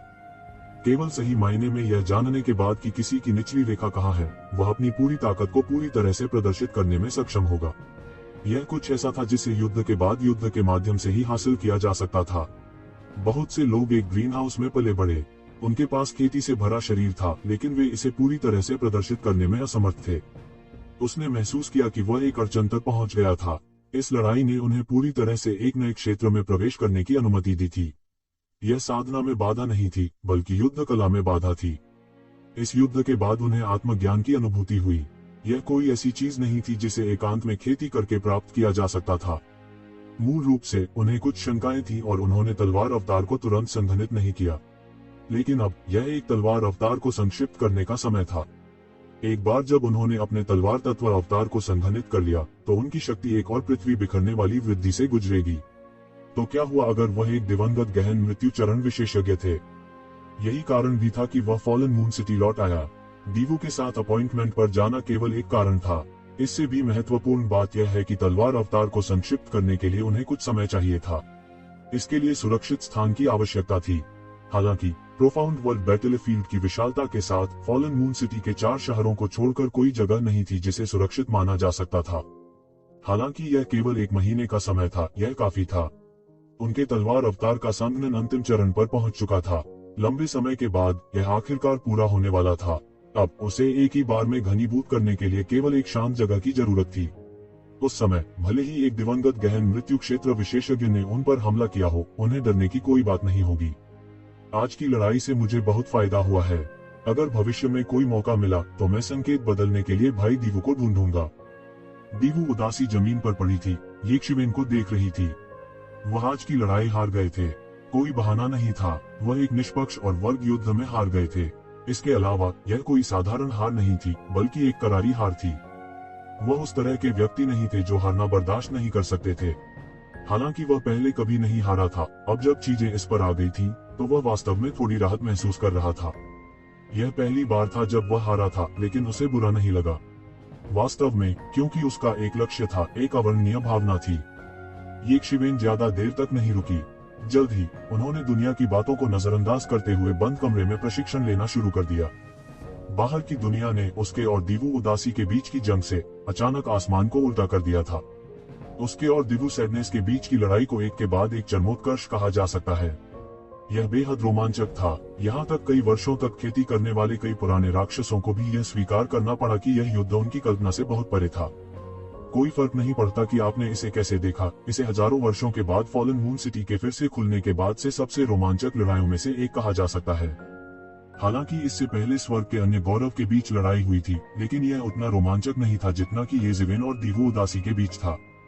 पहले यह लड़ाई थी, फिर यह असफलता थी, फिर यह नियुक्ति थी। विशेष रूप से इन 2 लोगों के बारे में कहा जा सकता है कि उन्होंने रहस्यमयी दुनिया में अपना नाम बनाया है। वे अपनी प्रतिष्ठा के साथ शक्तिशाली अस्तित्व थे। अपने साधना के स्तर पर भले ही वे अभी युवा हों, कौन उन्हें हेय दृष्टि से देखने का साहस करेगा। इतनी ताकत के साथ अगर उनकी उम्र को नजरअंदाज किया गया तो वे रहस्यमयी दुनिया में बड़े शॉट होंगे। येज़िवेन अपने डेब्यू के समय से ही सुर्खियों में थी। हर कोई डिवाइन यूनियन और हेवन वेस्टलैंड पैलेस जैसे दिग्गजों को चुनौती देने की हिम्मत नहीं करता था। पृथ्वी पर अपने पिछले जीवन की तरह ही एक आतंकवादी संगठन था जिसने संयुक्त राष्ट्र के 5 स्थायी सदस्यों को चुनौती देने का साहस किया। अल-कायदा ने पूरी दुनिया को हिला देने के लिए केवल 9.11 की एक घटना का इस्तेमाल किया। कहने की बात नहीं है, येज़िवेन ने लगातार कई बड़ी ताकतों को नाराज किया था। इसके अलावा हेवन वेस्टलैंड पैलेस और डिवाइन यूनियन को अपमानित करने के बाद वह वास्तव में फॉलन मून सिटी में वापस आ गया था। वह केवल अहंकारी था। विशेष रूप से दिव्य संघ और स्वर्ग बंजर भूमि महल के विशेषज्ञ पागल हो रहे थे। उन्होंने तुरंत ही फॉलन मून सिटी में येज़िवेन की उपस्थिति की खबर फैला दी। एक पल में 2 दिग्गज हेवन वेस्टलैंड पैलेस और डिवाइन यूनियन अचानक काम कर रहे थे। मूल रूप से उन्होंने लू यूचेंग में केवल कुछ आंखें और कान और जासूस तैनात किए थे। अधिकांश विशेषज्ञ यहाँ नहीं थे। आखिरकार इन विशेषज्ञों का एक मिनट और दूसरा कीमती था। वे या तो एकांत में खेती कर रहे थे या खंडहरों की खोज कर रहे थे। उनके पास यक्षविन की प्रतीक्षा करने के लिए विशेष रूप से यहाँ रुकने का समय कैसे हो सकता था? यदि यक्षविन नहीं लौटते तो क्या वे व्यर्थ प्रतीक्षा नहीं करते? उनके जैसे शीर्ष विशेषज्ञों का मजाक उड़ाने की हिम्मत किसी में नहीं थी। इसके अलावा येज़िवेन की ताकत को देखते हुए आम लोग उसे नीचे गिराने में सक्षम नहीं होंगे। केवल 2 सेनाओं के वास्तविक राक्षसी दिग्गज ही उसे नीचे गिरा सकते थे। ऐसे अस्तित्व स्वाभाविक रूप से हर समय स्टैंड बाय पर नहीं हो सकते। आखिरकार यक्षविन उस स्तर तक नहीं पहुंच सकी। येज़िवेन की खबर मिलने के बाद सबसे पहले जो व्यक्ति आया वह कोई और नहीं बल्कि एल्डर हुआनटिंग थे। हेवन वेस्टलैंड पैलेस और डिवाइन यूनियन के बीच जो येज़िवेन को सबसे ज्यादा मरना चाहता था वह एल्डर हुआनटिंग थे। उसने येज़िवेन को बिल्कुल भी गंभीरता से नहीं लिया था। भले ही येज़िवेन के पास एक महान युद्ध रिकॉर्ड था और उसने प्रारंभिक गहन मृत्यु चरण विशेषज्ञ को मार डाला था, येज़िवेन अभी भी कोई था जिससे वह आसानी से निपट सकता था। भले ही उसने मध्य चरण के गहन मृत्यु क्षेत्र विशेषज्ञ की ताकत का प्रदर्शन किया था, फिर भी वह उसके खिलाफ लड़ने में असमर्थ था।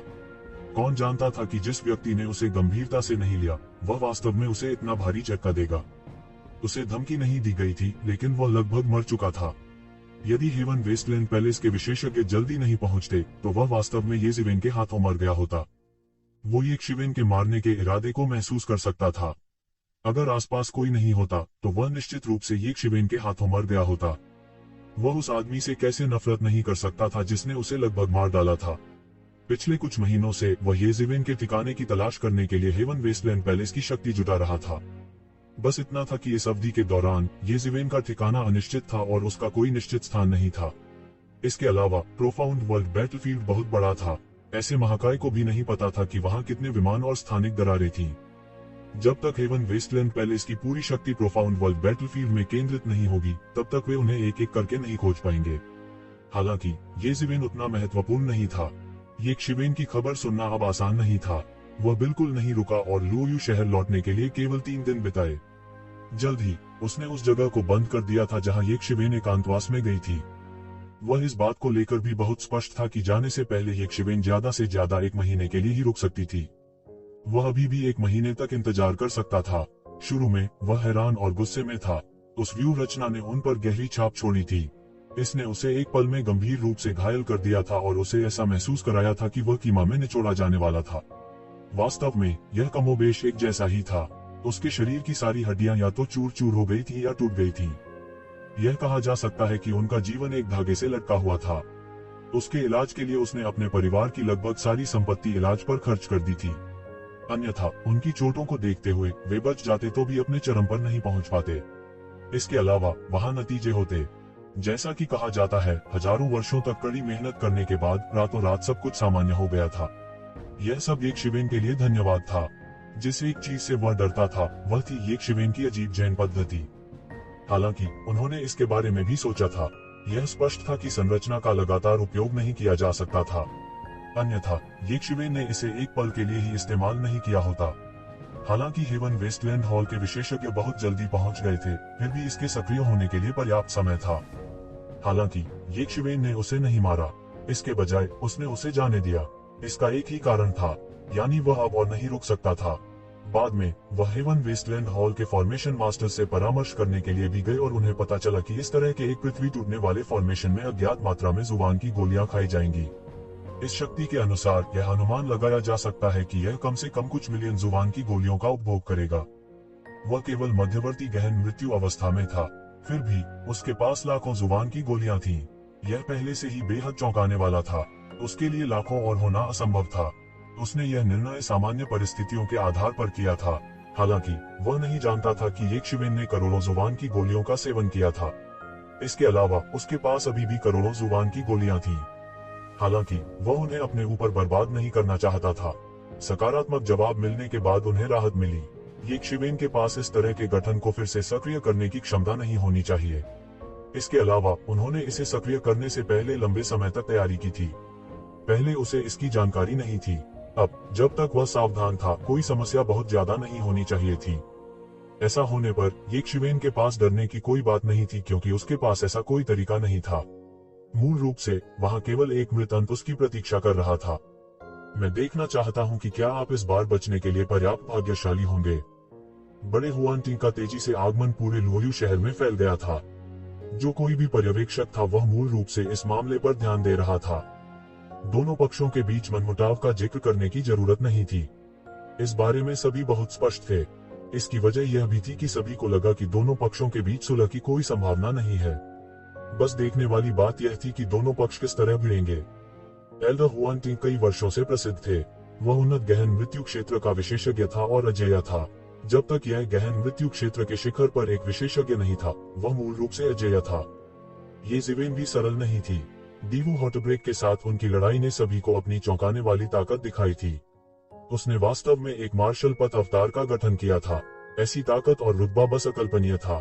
एक मार्शल पथ अवतार को संघनित करने में सक्षम होना कई प्रतिभाओं के लिए एक स्पष्ट विभाजन रेखा थी। बेनाम डाउ कॉलेज में भी हर कोई मार्शल पाथ अवतार को संघनित करने में सक्षम नहीं था। उनमें से आधे से भी कम ऐसा कर पाए। कहा जा सकता है कि यह अनुपात पहले से ही काफी चौंकाने वाला था। इससे यह देखा जा सकता था कि मार्शल पाथ अवतार बनाना कितना दुर्लभ था।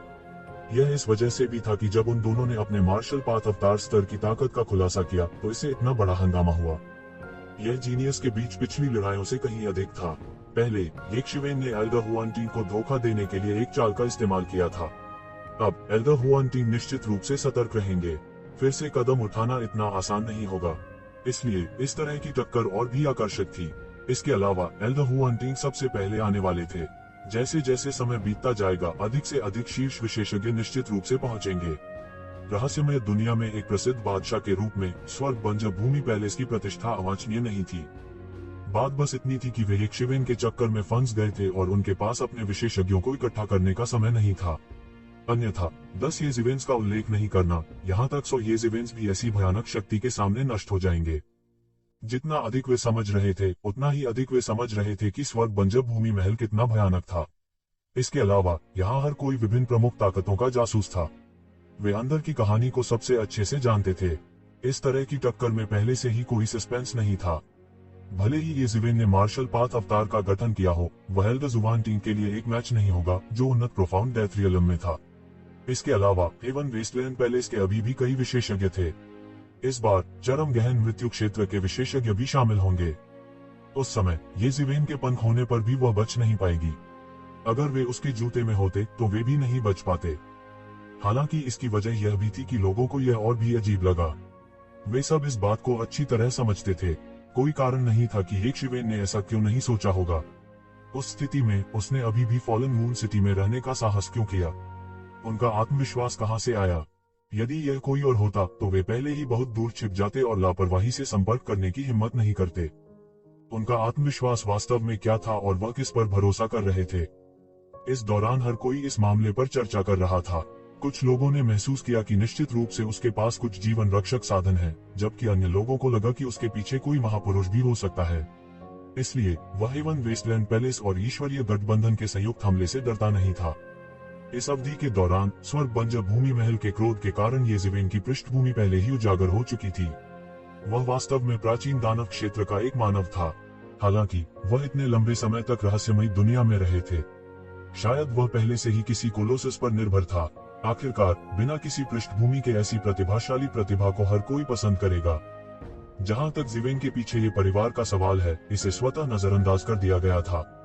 प्राचीन उजाड़ भूमि से कोई बल उनका ध्यान कैसे आकर्षित कर सकता है? इससे कोई फर्क नहीं पड़ता था कि उसकी ऐसी पृष्ठभूमि थी या नहीं। इस तरह की अटकलों को कोलाहलपूर्ण कहा जा सकता है। यहाँ तक ईश्वरीय गठबंधन और स्वर्ग बंजर भूमि महल भी प्रभावित हुए थे।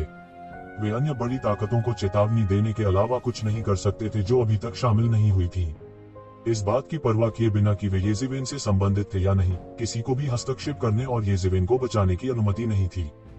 इस व्यक्ति ने नियमों को नहीं समझा और उन्हें तोड़ दिया। वह एक लक्ष्य था जिसे उन्हें मारना था। एक पल के लिए पूरी रहस्यमयी दुनिया में कोहराम मच गया। हर कोई यह नहीं समझ सकता था कि भले ही उसके पीछे कोई समर्थक हो, फिर भी उसे फॉलन मून सिटी में इतने घमंड से पेश आने की कोई जरूरत नहीं थी, है ना? यह ऐसा था मानो उसे डर था कि दुनिया को पता नहीं चलेगा कि वह यहाँ है। हालांकि वे नहीं जानते थे कि येक शिवेन के पास कोई समर्थक नहीं था। यह ठीक था क्योंकि उसके पास कोई सहारा नहीं था कि वह और भी असहाय था। उसके पास फॉलन मून सिटी लौटने के अलावा कोई विकल्प नहीं था क्योंकि रहस्यमय युद्ध के मैदान में कोई भी उसकी रक्षा नहीं कर सकता था। कोई सुरक्षित स्थान भी नहीं था, इसलिए स्वाभाविक रूप से वह एक मार्शल दाव अवतार को संघनित नहीं कर सका। ऐसी सनसनी पैदा करने के लिए और कोई रास्ता नहीं था। वैसे भी जब तक वह फॉलन मून सिटी में प्रवेश करता है, वह निश्चित रूप से स्वर्ग बंजर भूमि पैलेस और दिव्य गठबंधन का ध्यान आकर्षित करेगा। वह बच नहीं पाएगा। उस मामले में इससे कोई फर्क नहीं पड़ता था कि वह हाई प्रोफाइल था या लोकी। इसलिए उन्होंने बिल्कुल परवाह नहीं की। कुछ दिनों बाद स्वर्ग बंजर भूमि महल और दिव्य गठबंधन के अधिक से अधिक विशेषज्ञ समाचार प्राप्त करने के बाद पहुंचे। उन्होंने येशिवेन को घेरने के लिए एक बड़ा गठन करना शुरू कर दिया। हालांकि उन्होंने फॉलन मून सिटी में भाग लेने की हिम्मत नहीं की। शहर के बाहर पहले से ही पूरी तरह से उनका कब्जा हो चुका था। हालांकि एल्डर हुआनटिंग जैसी शक्तिशाली शख्सियत का आगमन अभी बाकी था, लेकिन सभी की राय में एल्डर हुआनटिंग जैसा शक्तिशाली अस्तित्व सब कुछ दबाने के लिए पर्याप्त था। दिव्य गठबंधन और स्वर्ग बंजर भूमि महल के घेराव के सामने येशिवेन ने कोई कदम नहीं उठाया, जैसे कि उसे बिल्कुल भी परवाह नहीं थी। पूरे फॉलन मून सिटी में भी सन्नाटा छा गया, जैसे तूफान से पहले की शांति। सबकी निगाहें येशिवेन पर थीं। वह कब बाहर आएगा और कब दोनों पक्षों में युद्ध छिड़ जाएगा। ऐसी अटकलें अंतहीन थीं। हालांकि वे नहीं जानते थे कि इस समय येशिवेन भी परेशानी में थी। वर्तमान येशिवेन ने तलवार दाव अवतार को संघनित करने के सबसे महत्वपूर्ण और तनावपूर्ण चरण में प्रवेश किया था। वह इस स्तर पर परेशान नहीं हो सकता था। अगर उसे जरा सा भी छेड़ा जाए तो उसकी समझ बाधित हो जाती है। ऐसे में इसे फिर से जोड़ना मुश्किल होगा। यही कारण था कि येशिवेन ने रहस्यमय क्षेत्र युद्ध के मैदान में घुसने के लिए एक यादृच्छिक जगह खोजने की हिम्मत नहीं की। अगर वह किसी ऐसे व्यक्ति से मिला जो बेहतर नहीं जानता तो वह खतरे में पड़ जाएगा। यही कारण था कि उनके पास मूनफॉल सिटी लौटने के अलावा कोई विकल्प नहीं था। अपने मूल अनुमान के अनुसार वे एक दिन से भी कम समय में अपने तलवार तत्व अवतार को संघनित करने में सक्षम होंगे। उस समय वह जाने की जल्दी में नहीं होता। ईश्वरीय गठबंधन और स्वर्ग उजाड़ महल द्वारा पीछे छोड़े गए लोग उसे रोकने में सक्षम नहीं होंगे। भले ही बात की अवस्था के गहन मृत्यु चरण के विशेषज्ञ ने हमला किया हो, वह डरेगा नहीं। उनके स्वॉर्ड प्रिंसिपल अवतार को संघनित करने और 2 मार्शल पथ अवतारों की शक्ति को संयोजित करने के बाद उनकी लड़ने की ताकत में एक बार फिर से भारी बदलाव आएगा। वह अंतिम चरण के गहन मृत्यु विशेषज्ञ से लड़ने का साहस भी करेगा। हालांकि योजनाएं परिवर्तनों के साथ नहीं रह सकी। उन्होंने मूल रूप से अपने मूर्ति सिद्धांत अवतार को संघनित करने की प्रगति के आधार पर अपने तलवार सिद्धांत अवतार को संघनित करने की प्रगति का अनुमान लगाया था। वास्तव में तलवार सिद्धांत पर उनकी पकड़ उनके मूर्ति सिद्धांत अवतार से ऊपर थी। उनकी राय में यह तेज होना चाहिए। हालांकि यह मामला नहीं था। उन्होंने अपने तलवार सिद्धांत अवतार को संघनित करने की कठिनाई को कम करके आंका था। वास्तव में उनके मूर्ति सिद्धांत अवतार को समाहित करने के बाद उनके तलवार सिद्धांत अवतार को संघनित करने की कठिनाई उनके शरीर में ऊर्जा की सीमित मात्रा के कारण तेजी से बढ़ेगी। यह दौड़ यात्रा कहीं अधिक कठिन थी। अब येमो ने भी अंधेरे के भगवान के भौतिक शरीर के लिए लड़ाई के सबसे महत्वपूर्ण चरण में प्रवेश कर लिया था। वह जा नहीं सकता था और पहले ही एकांत में प्रवेश कर चुका था। नहीं तो अगर उसने येशिवेन को सिर ऊपर कर दिया होता तो वह इतनी निष्क्रिय स्थिति में नहीं होता। हालांकि उसके लिए अब रुकने या हार मानने के लिए बहुत देर हो चुकी थी, क्योंकि चीजें इस स्तर तक विकसित हो चुकी थीं। इसके अलावा वह अब हार नहीं मान सकता था। उसने केवल कुछ दिनों के लिए देरी की थी, लेकिन स्वर्ग के उजाड़ महल और दिव्य संघ के विशेषज्ञों की एक बड़ी संख्या वहां पहुंच गई होगी। उसे यह जानने के लिए सोचने की भी आवश्यकता नहीं थी कि उन्होंने पहले से ही शहर के बाहर एक अपरिहार्य जाल बिछा रखा था। हालांकि उन्हें बाहर की सही स्थिति का पता नहीं था। यह कोई बेहतर नहीं होना चाहिए। यदि वह अपने तलवार तत्व अवतार को संघनित नहीं कर पाता तो उसका बचना और भी कठिन हो जाता। इसके विपरीत यदि वह एक तलवार दाव अवतार बना सकता है और अपने दम पर एक सफलता हासिल कर सकता है, तो वह 2 लेट प्रोफाउंड डेथ स्टेज विशेषज्ञों के खिलाफ लड़ने में सक्षम होगा। उसके लिए बचना स्वाभाविक रूप से बहुत आसान होगा। यह सोचकर वह और भी चिंतित हो गया, लेकिन वह केवल लगन से साधना कर सकता था। बड़ी संख्या में जुबान कोर को लगातार जलाया गया और लिंकी में बदल दिया गया, जिसे रहस्यमयी जगह में स्थापित किया गया था। मार्शल आर्ट अवतार के बारे में येशिवेन की समझ एक नए स्तर पर पहुंच गई थी। पलक झपकते ही और 3 दिन बीत गए। इन 3 दिनों के दौरान मिस्टीरियस थंडर एल्डर के अलावा एक और बड़ा शॉट आया था। हालांकि यह दिव्य संघ का एक शीर्ष विशेषज्ञ था। वह स्टोन गोलेम रेस के शीर्ष विशेषज्ञ थे। ऐसा कहा जाता था कि यह जाति रॉक प्लेन में रहती थी। वे अतुलनीय अत्याचारी शरीर के साथ पैदा हुए थे, हीरे की तरह सख्त। साधारण लोग तो अपने शरीर के आर पार भी नहीं कर सकते थे। जैसे ही यह Stoneman Elder fallen moon city पहुंचे, एल्डर हुआनटिंग व्यक्तिगत रूप से उनसे मिलने गए। स्वाभाविक रूप से दोनों पक्षों के बीच संबंध सामंजस्यपूर्ण नहीं थे। इसके विपरीत यह बल्कि तनावपूर्ण था। वे क्रमशः उजाड़ स्वर्ग महल और दिव्य संघ से संबंधित थे, इसलिए स्वाभाविक रूप से उनका रिश्ता अच्छा नहीं था। डेसोलेट हेवन पैलेस अनगिनत वर्षों से अस्तित्व में था और उसने खुद को रहस्यमयी दुनिया में स्थापित कर लिया था। इसे एक पुराना बिजली घर कहा जा सकता है। दूसरी ओर ईश्वरीय मिलन पिछले कुछ हजार वर्षों में ही बढ़ा था। नींव के संदर्भ में उनके और इन महान संप्रदायों के बीच अभी भी एक खाई थी। उनका सबसे बड़ा तुरुप का पत्ता दिव्य संघ का नेता था, जिसे अब रहस्यमय दुनिया में नंबर 1 व्यक्ति और मिथक दायरे में नंबर 1 व्यक्ति के रूप में जाना जाता था। ईश्वरीय मिलन का उदय अनिवार्य रूप से इन महान संप्रदायों के साथ युद्ध के साथ हुआ। पिछले कुछ हजार वर्षों में दोनों पक्षों ने अनगिनत हताहतों का सामना किया था। नींव डालने वाले अनगिनत विशेषज्ञों के खून से ही उन्होंने ईश्वरीय मिलन के उदय को अनिच्छा से स्वीकार किया। यहाँ तक मिस्टीरियस थंडर एल्डर और यह स्टोनमैन एल्डर कुछ बार लड़े थे। अपने स्तर पर लड़ने वाले मूल रूप से एक ही मंडली के लोग थे। वे दोनों ही स्वाभिमानी लोग थे। यहाँ तक अगर वे एक आम दुश्मन से निपटने के लिए सेना में शामिल हो जाते हैं तो भी कोई अच्छा सहयोग नहीं होगा। हालांकि मिस्टीरियस थंडर एल्डर को येज़ेबेल से बहुत नफरत थी। वह येज़ेबेल के टुकड़े टुकड़े करने का इंतजार नहीं कर सकता था। इस तरह की नफरत उनके स्वाभिमान को भी पार कर गई। हर तरह की नफरत की तुलना में खुद को विनम्र करने के लिए क्या था। The Stoneman Elder mysterious thunder Elder की यात्रा से हैरान था। आप वास्तव में मुझसे मिलने के लिए खुद को विनम्र करने के लिए तैयार हैं। टीएस ऐसा लगता है कि यह अफवाह झूठी नहीं थी कि आप इस बच्चे द्वारा गंभीर रूप से घायल हो गए थे। स्टोनमैन एल्डर थोड़ी देर के विस्मय के बाद हंसी के ठहाके लगाए बिना नहीं रह सका। वह अपने आप से काफी खुश नजर आ रहे थे। मिस्टीरियस थंडर एल्डर का चेहरा हरा और सफेद हो गया। वह जाने का इंतजार नहीं कर सकता था। अगर उसके पास पूछने के लिए कोई एहसान नहीं था तो वह विनम्रतापूर्वक किसी से मदद मांगने कैसे आ सकता था। यह बस एक बड़ा अपमान था। हालांकि वह यह भी जानता था कि अगर वह येज़ेबेल की जगह होता तो वह उसका उपहास उड़ाए बिना नहीं रह पाता। उसे कम मत समझना, यह बच्चा एक लोमड़ी की तरह विश्वासघाती और तरकीबों से भरा है। शक्ति के मामले में वह मेरे लिए बिल्कुल भी मेल नहीं खाता है। हालांकि उन्होंने एक चालाक साजिश का इस्तेमाल किया। मैं भी अचंभे में पड़ गया और उसके द्वारा गंभीर रूप से घायल हो गया। मिस्टीरियस थंडर एल्डर ने अपने दिल में गुस्से को जबरन शांत करते हुए कहा, अगर वह अब इस आदमी के साथ बाहर हो जाता है और येज़ेबेल को भागने की अनुमति देता है तो लाभ नुकसान की भरपाई नहीं कर पाएगा। येज़ेबेल को व्यक्तिगत रूप से पकड़ने और उसके टुकड़े टुकड़े करने के लिए ऐसा कुछ भी नहीं था जिसे वह छोड़ नहीं सकता था। चालाक साजिश। स्टोनमैन एल्डर दिल खोलकर हंसे और कहा, आपके पास जो भी चालाक साजिश है उसका उपयोग करें। वे चालाक साजिशें मेरे खिलाफ बेकार हैं। मैंने सुना है कि उनका भौतिक शरीर बहुत अच्छा है और लगता है कि मानव जाति के भीतर एक विशेष रक्त रेखा है। हालांकि यह नहीं है ती मामला। चूंकि उसने यह कहने का साहस किया कि उसका भौतिक शरीर मेरे सामने शक्तिशाली है, मैं एक एक करके उसकी हड्डियां तोड़ दूंगा और देखूंगा कि जिस भौतिक शरीर पर उसे इतना गर्व है वह कितना अद्भुत है। द स्टोनमैन एल्डर ने मिस्टीरियस थंडर एल्डर की चेतावनी को दिल पर नहीं लिया। मिस्टीरियस थंडर एल्डर की तरह वह अपनी ताकत में आत्मविश्वास से भरा हुआ था। मध्यवर्ती और उन्नत गहन मृत्यु अवस्था के बीच का अंतर बहुत अधिक था। जो जितना आगे बढ़ता गया, स्वर्ग पर चढ़ना उतना ही कठिन होता गया। दूसरे शब्दों में, प्रत्येक क्षेत्र के बीच का अंतर स्वर्ग और पृथ्वी के बीच के अंतर जैसा था। इस अंतर को पाटना आसान कैसे हो सकता है? उस मामले में मैं और कुछ नहीं कहूंगा। अपना ख्याल रखना। हालांकि येज़ेबेल वह है जिसे हमारा स्वर्ग उजाड़ महल चाहता है। मिस्टीरियस थंडर एल्डर गुस्से में बोले बिना नहीं रह सका जब उसने देखा कि येज़ेबेल बिल्कुल भी परवाह नहीं कर रहा था। किसी भी स्थिति में जो पीड़ित होगा वह येज़ेबेल होगा, न कि वह। उसे इतनी परवाह करने की कोई जरूरत नहीं थी। इसके अलावा वह येज़ेबेल के हाथों येज़ेबेल के पीड़ित होने का इंतजार नहीं कर सकता था। यह बड़ी अजीब मानसिकता थी। उसे येज़ेबेल के हाथों बहुत बड़ा नुकसान हुआ था, लेकिन उसे उम्मीद थी कि दूसरों को भी बड़ा नुकसान होगा। इस तरह कोई भी यह नहीं कहेगा कि येज़ेबेल के हाथों उसे बहुत बड़ा नुकसान हुआ था।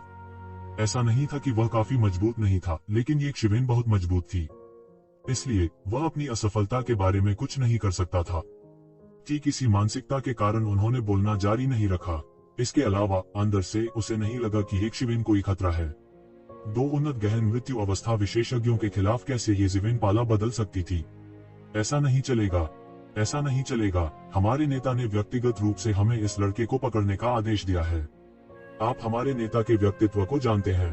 हम उस व्यक्ति को पकड़ने में उसकी मदद करने के लिए अपनी पूरी कोशिश कैसे नहीं कर सकते जो वह चाहता है। स्टोन गोलेम एल्डर ने एल्डर हुआनटीन के शब्दों को सीधे तौर पर खारिज करते हुए बेहोशी से कहा, आपके दिव्य संघ नेता के आदेश की अवहेलना नहीं की जा सकती।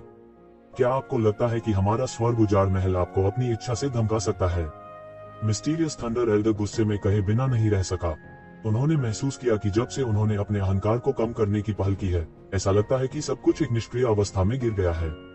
यह भद्दा बूढ़ा वास्तव में हवा करना शुरू कर दिया था। इस बारे में सोचते हुए वह घृणा से अपने दांत पीसने के अलावा और कुछ नहीं कर सकता था। मुझे परवाह नहीं है कि स्वर्ग उजाड़ महल के लोग क्या करने की योजना बना रहे हैं।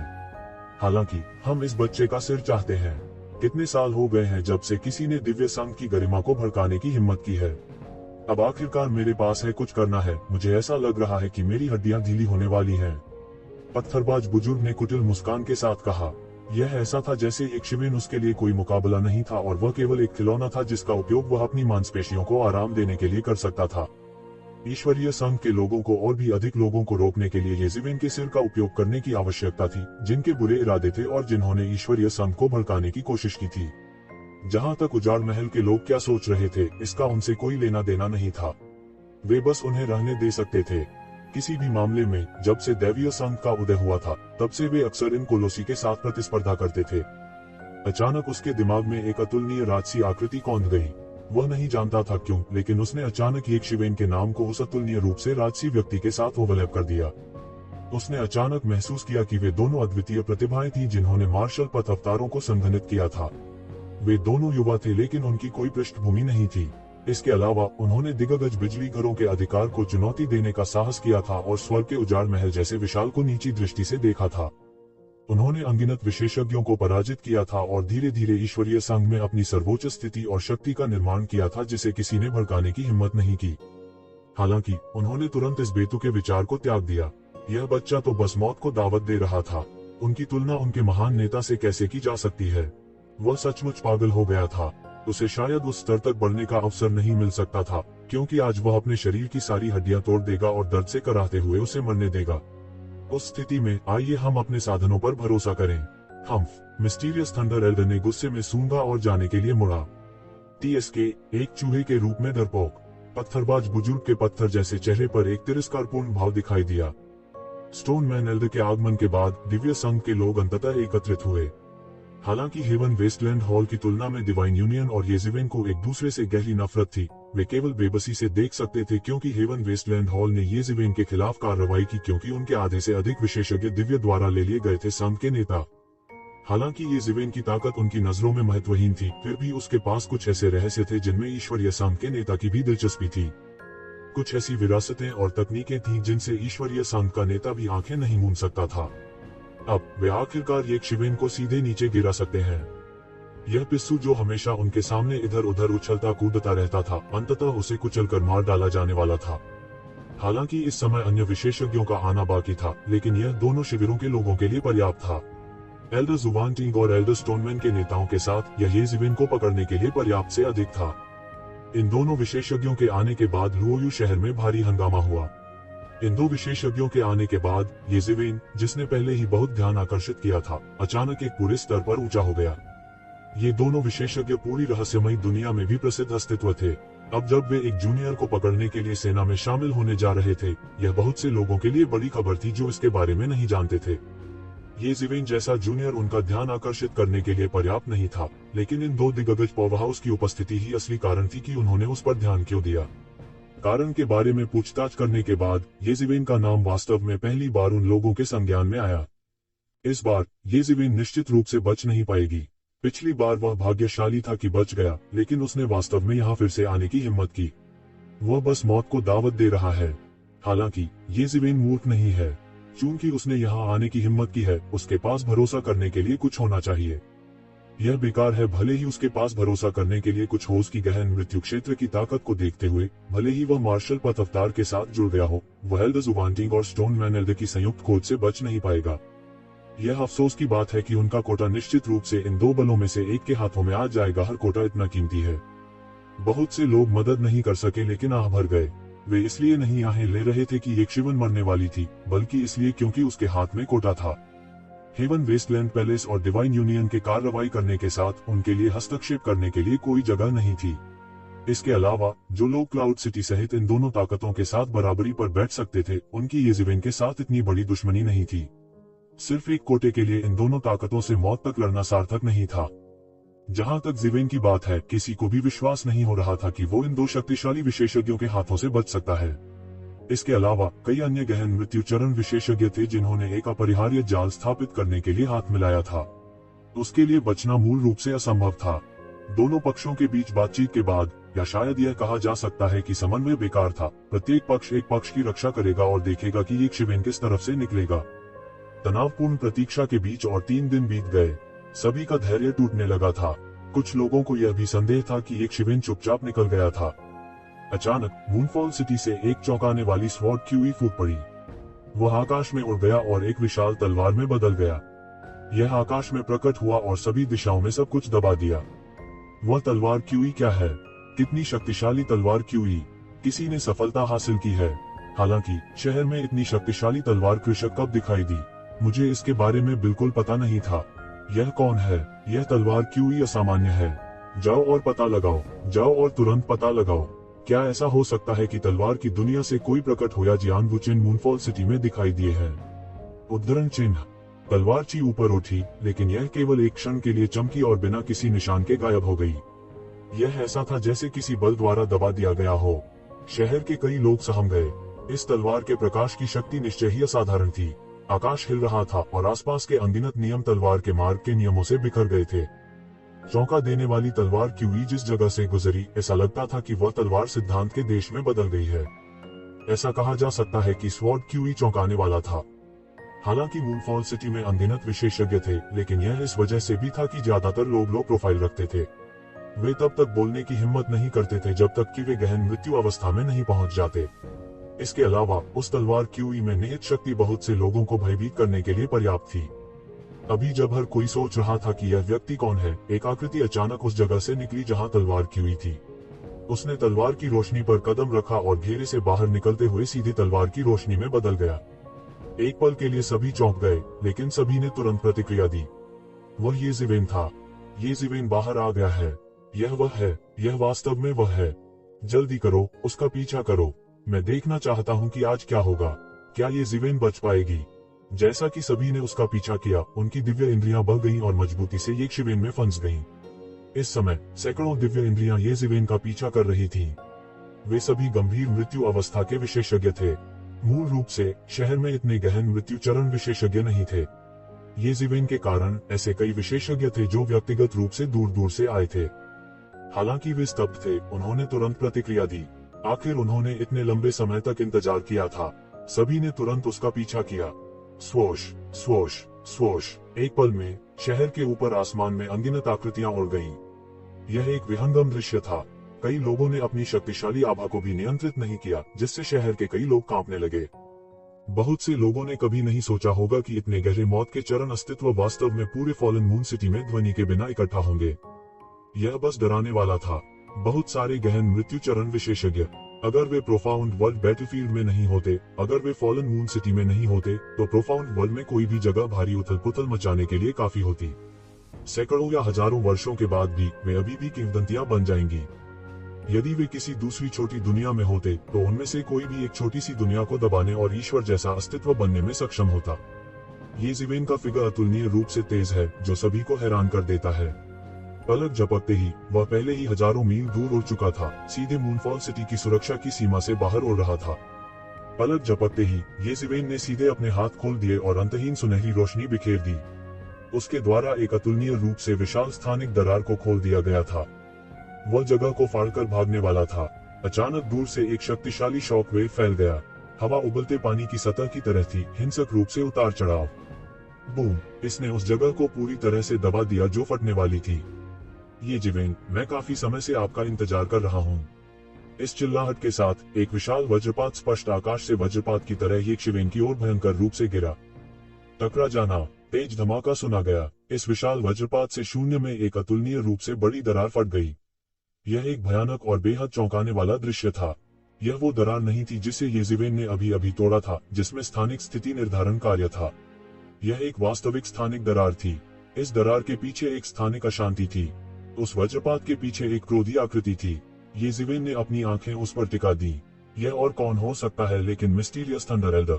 आखिरकार आप इतने लंबे समय तक छिपे रहने के बाद बाहर आ गए। मिस्टीरियस थंडर एल्डर ने ये शिवेन की ओर ठंडेपन से देखा। उसकी अभिव्यक्ति बेहद ठंडी थी, मानो वह ये ज़िवेन के टुकड़े टुकड़े कर देना चाहता हो। यदि आपके पास कोई अंतिम शब्द है तो उन्हें अभी कहें। आज आप बच नहीं पाएंगे, भले ही आपके पास पंख हो। ये शिवेन, मैं देखना चाहता हूँ कि आप किस तरह की चीज हैं। ईश्वरीय संघ के खिलाफ जाने की आपकी हिम्मत कैसे हुई? मैं आपके शरीर की सभी हड्डियों को तोड़ना चाहता हूँ और देखना चाहता हूँ कि आप किस चीज से बने हैं। अचानक जोर से चिल्लाने की आवाज सुनाई दी। आकाश एक बार फिर डोलने लगा और एक दरार फटकर खुल गई।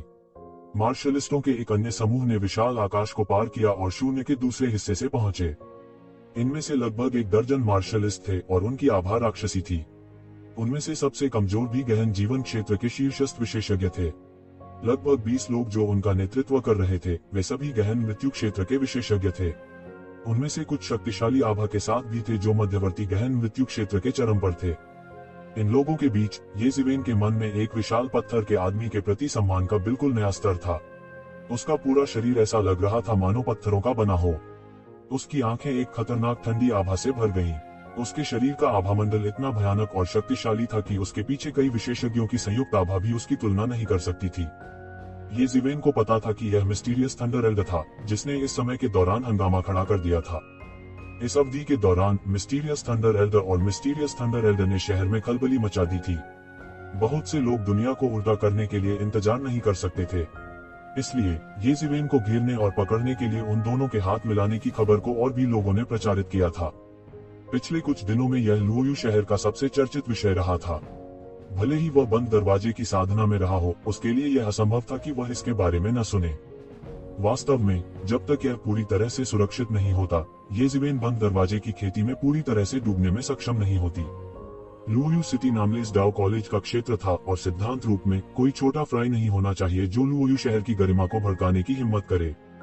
हालांकि यह निरपेक्ष नहीं था। अगर कोई अंधा था और वास्तव में उसके लिए परेशानी खड़ी करना चाहता था, तो वह बिना तैयारी के पकड़ा जाएगा यदि वह पूरी तरह से बंद दरवाजे की साधना में डूब जाता है। इसलिए उसे अभी भी सतर्क रहने की जरूरत थी। उसकी आत्मिक चेतना पहले से ही आसपास के क्षेत्र को पूरी तरह से ढक चुकी थी। हालांकि वह अपनी बंद दरवाजे की खेती से बाहर नहीं आया था, फिर भी वह समाचार को पहले ही स्पष्ट रूप से समझ चुका था। ईश्वरीय संघ के लोग भी आ चुके हैं। ऐसा लगता है जैसे उन्होंने कई विशेषज्ञ भेजे हैं। उसके आसपास इतने सारे विशेषज्ञ होने के कारण मुझे डर है कि येज़िवेन बच नहीं पाएगा। क्या अफसोस है। ऐसा कहा जाता है कि इस तरह की एक अद्वितीय प्रतिभा का पतन होने जा रहा है जैसे बहुत पहले रहस्यमय दुनिया में प्रवेश करने के बाद उसे चमकने का मौका भी नहीं मिला। सभी ने आह भरी। उन्होंने भी पकड़ लिया था, लेकिन वे बहुत दूर ही रुक सकते थे जब उन्होंने देखा कि दोनों पक्षों ने येज़िवेन को पहले ही घेर लिया था। येज़िवेन ने उत्सुकता से पाया कि हालांकि लोगों के इन दो समूहों ने उसे आगे और पीछे से घेर लिया था, लेकिन वे वास्तव में शत्रुतापूर्ण होने लगे थे। हालांकि यह चलन बहुत स्पष्ट नहीं था, फिर भी येज़िवेन द्वारा देखा गया था। क्या ऐसा इसलिए है क्योंकि वे अपने सिर के लिए लड़ना चाहते हैं? येज़िवेन ने ठंडी मुस्कान के साथ कहा। येज़िवेन, आज भागने के बारे में मत सोचो। बेहतर होगा कि तुम आज्ञाकारी रूप से आत्मसमर्पण कर दो। अचानक एक शिखर divine union profound death real विशेषज्ञ खड़ा हुआ और उसने येज़िवेन की ओर इशारा किया। एल्डर हुआंटिंग और स्टोनमैन एल्डर के बारे में उन्होंने कुछ नहीं कहा। ऐसा लग रहा था जैसे वे आंखें बंद करके आराम कर रहे हों। हालांकि येज़िवेन स्पष्ट रूप से महसूस कर सकती थी कि उनकी आध्यात्मिक इंद्रियां येज़िवेन के शरीर पर केंद्रित थीं। वे एक क्षण के लिए भी नहीं रुके थे। यदि वह कोई अजीब हरकत करता, तो वह शायद इन दो अद्वितीय बिजली घरों से एक गड़गड़ाहट के हमले को आकर्षित करता। पलायन, मैंने यह नहीं कहा कि मैं आज भागने वाला था। येज़िवेन के शरीर पर हल्के से अच्छे वस्त्रों का एक सेट दिखाई दिया। यह खाकी था जो अत्यधिक कुलीनता का प्रतिनिधित्व करता था। उसके पैरों के नीचे जलते हुए बादल के जूतों की एक जोड़ी दिखाई दी जो आग की लपटों की एक गेंद की तरह फूट रही थी। उसके सिर के ऊपर एक नीला दाववादी मुकुट पानी नीली तरंगों की एक श्रृंखला उत्सर्जित करता है। बेहोशी से पानी नीली तरंगों की एक श्रृंखला बनाता है जो उसकी रक्षा करता है। उसके हाथ में एक चमकदार सुनहरी लंबी तलवार दिखाई दी। यह बेहद भयानक नजारा था। उसके शरीर ने एक चौंकाने वाली जानलेवा मंशा का उत्सर्जन किया। इस बिंदु पर उसका छिपने का कोई इरादा नहीं लगता था। येज़िवेन ने ये 10 दिन व्यर्थ नहीं बिताए थे। तलवार अवतार को सख्त रूप से संघनित करने के अलावा वह 5 तत्वों के युवान आरेख को परिष्कृत करने के लिए लगातार मल्टीटास्किंग कर रहा था। उस समय उन्होंने केवल 5 तत्वों के युवान आरेख से पृथ्वी वस्त्र को परिष्कृत किया था। इतने लंबे समय के बाद 5 तत्वों के युवान आरेख को धीरे धीरे उनके द्वारा सिद्ध किया गया था। उन्होंने वाटर लॉर्ड्स क्राउन, ज़ुरोन बूट्स और मेटल एम्परर तलवार को एक के बाद एक परिष्कृत किया था। वुड एम्परर्स बेल्ट के अलावा बाकी 5 एलिमेंट्स की युआन डायग्राम को इसकी सीमा तक परिष्कृत किया गया था। उसके बाद 5 तत्वों की शक्ति उसके लिए बहुत दुर्लभ थी, लेकिन अब जब दानव भगवान का खजाना उसके हाथों में आ गया था तो यह अब उसके लिए कोई विलासिता नहीं थी। उन्होंने 5 एलिमेंट यूनिवर्स डायग्राम पर काम करना जारी रखा, लेकिन उनकी प्रगति तेज नहीं थी।